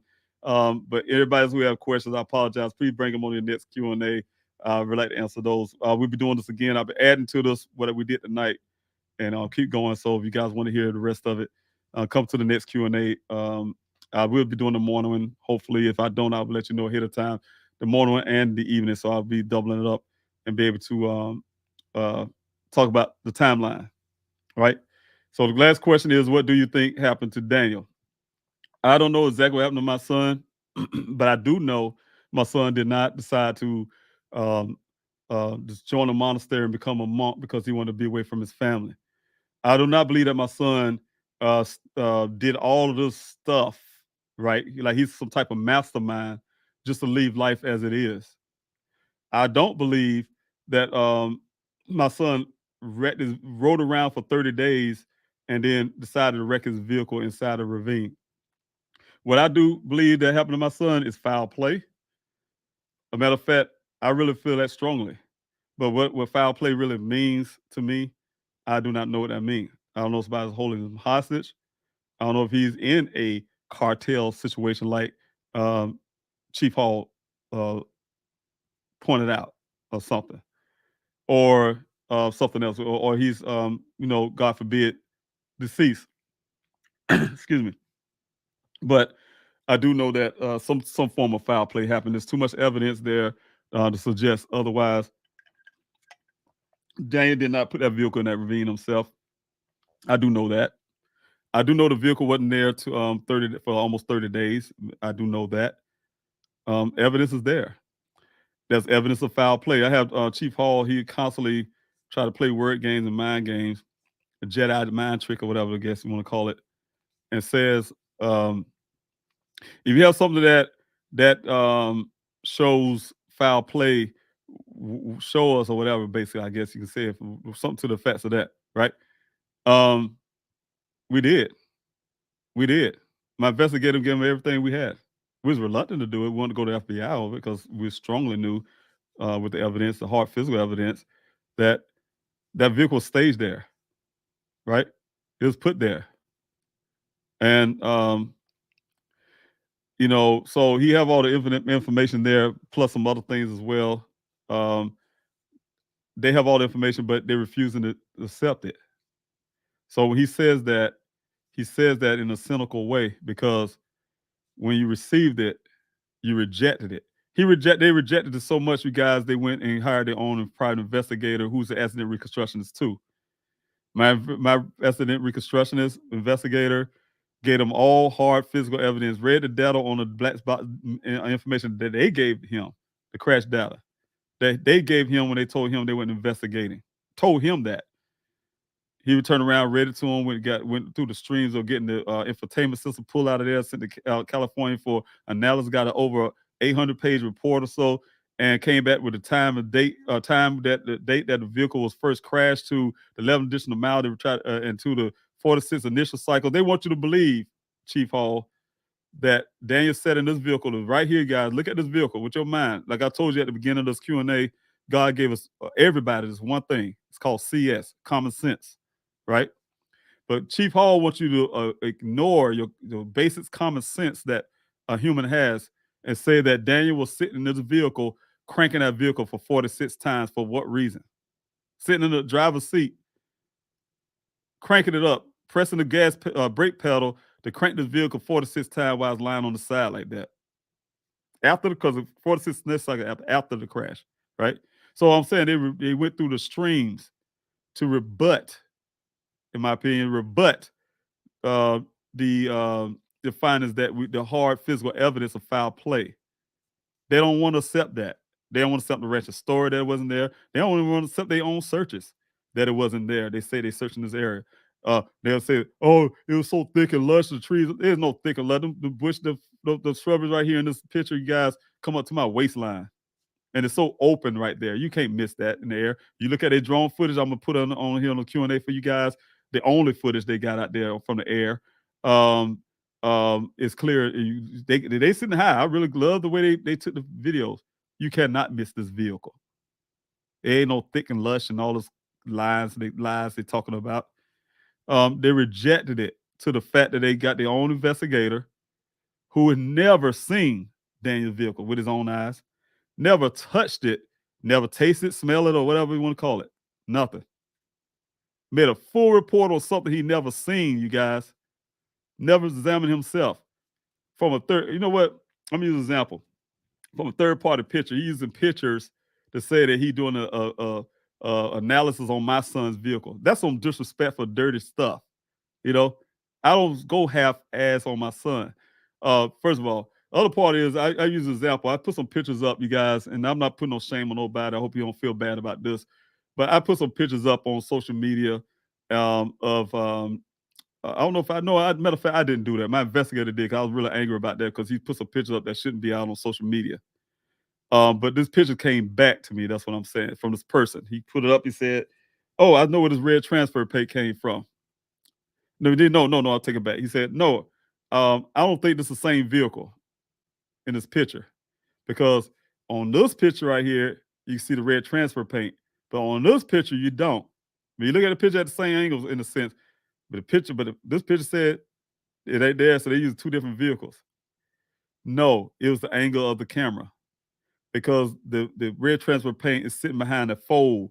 But when we took the picture of it, we actually on this side of the fold taking the picture. But when you take the picture from the other angle, you would not see that red transfer paint. So pictures can be deceiving, is what I'm saying.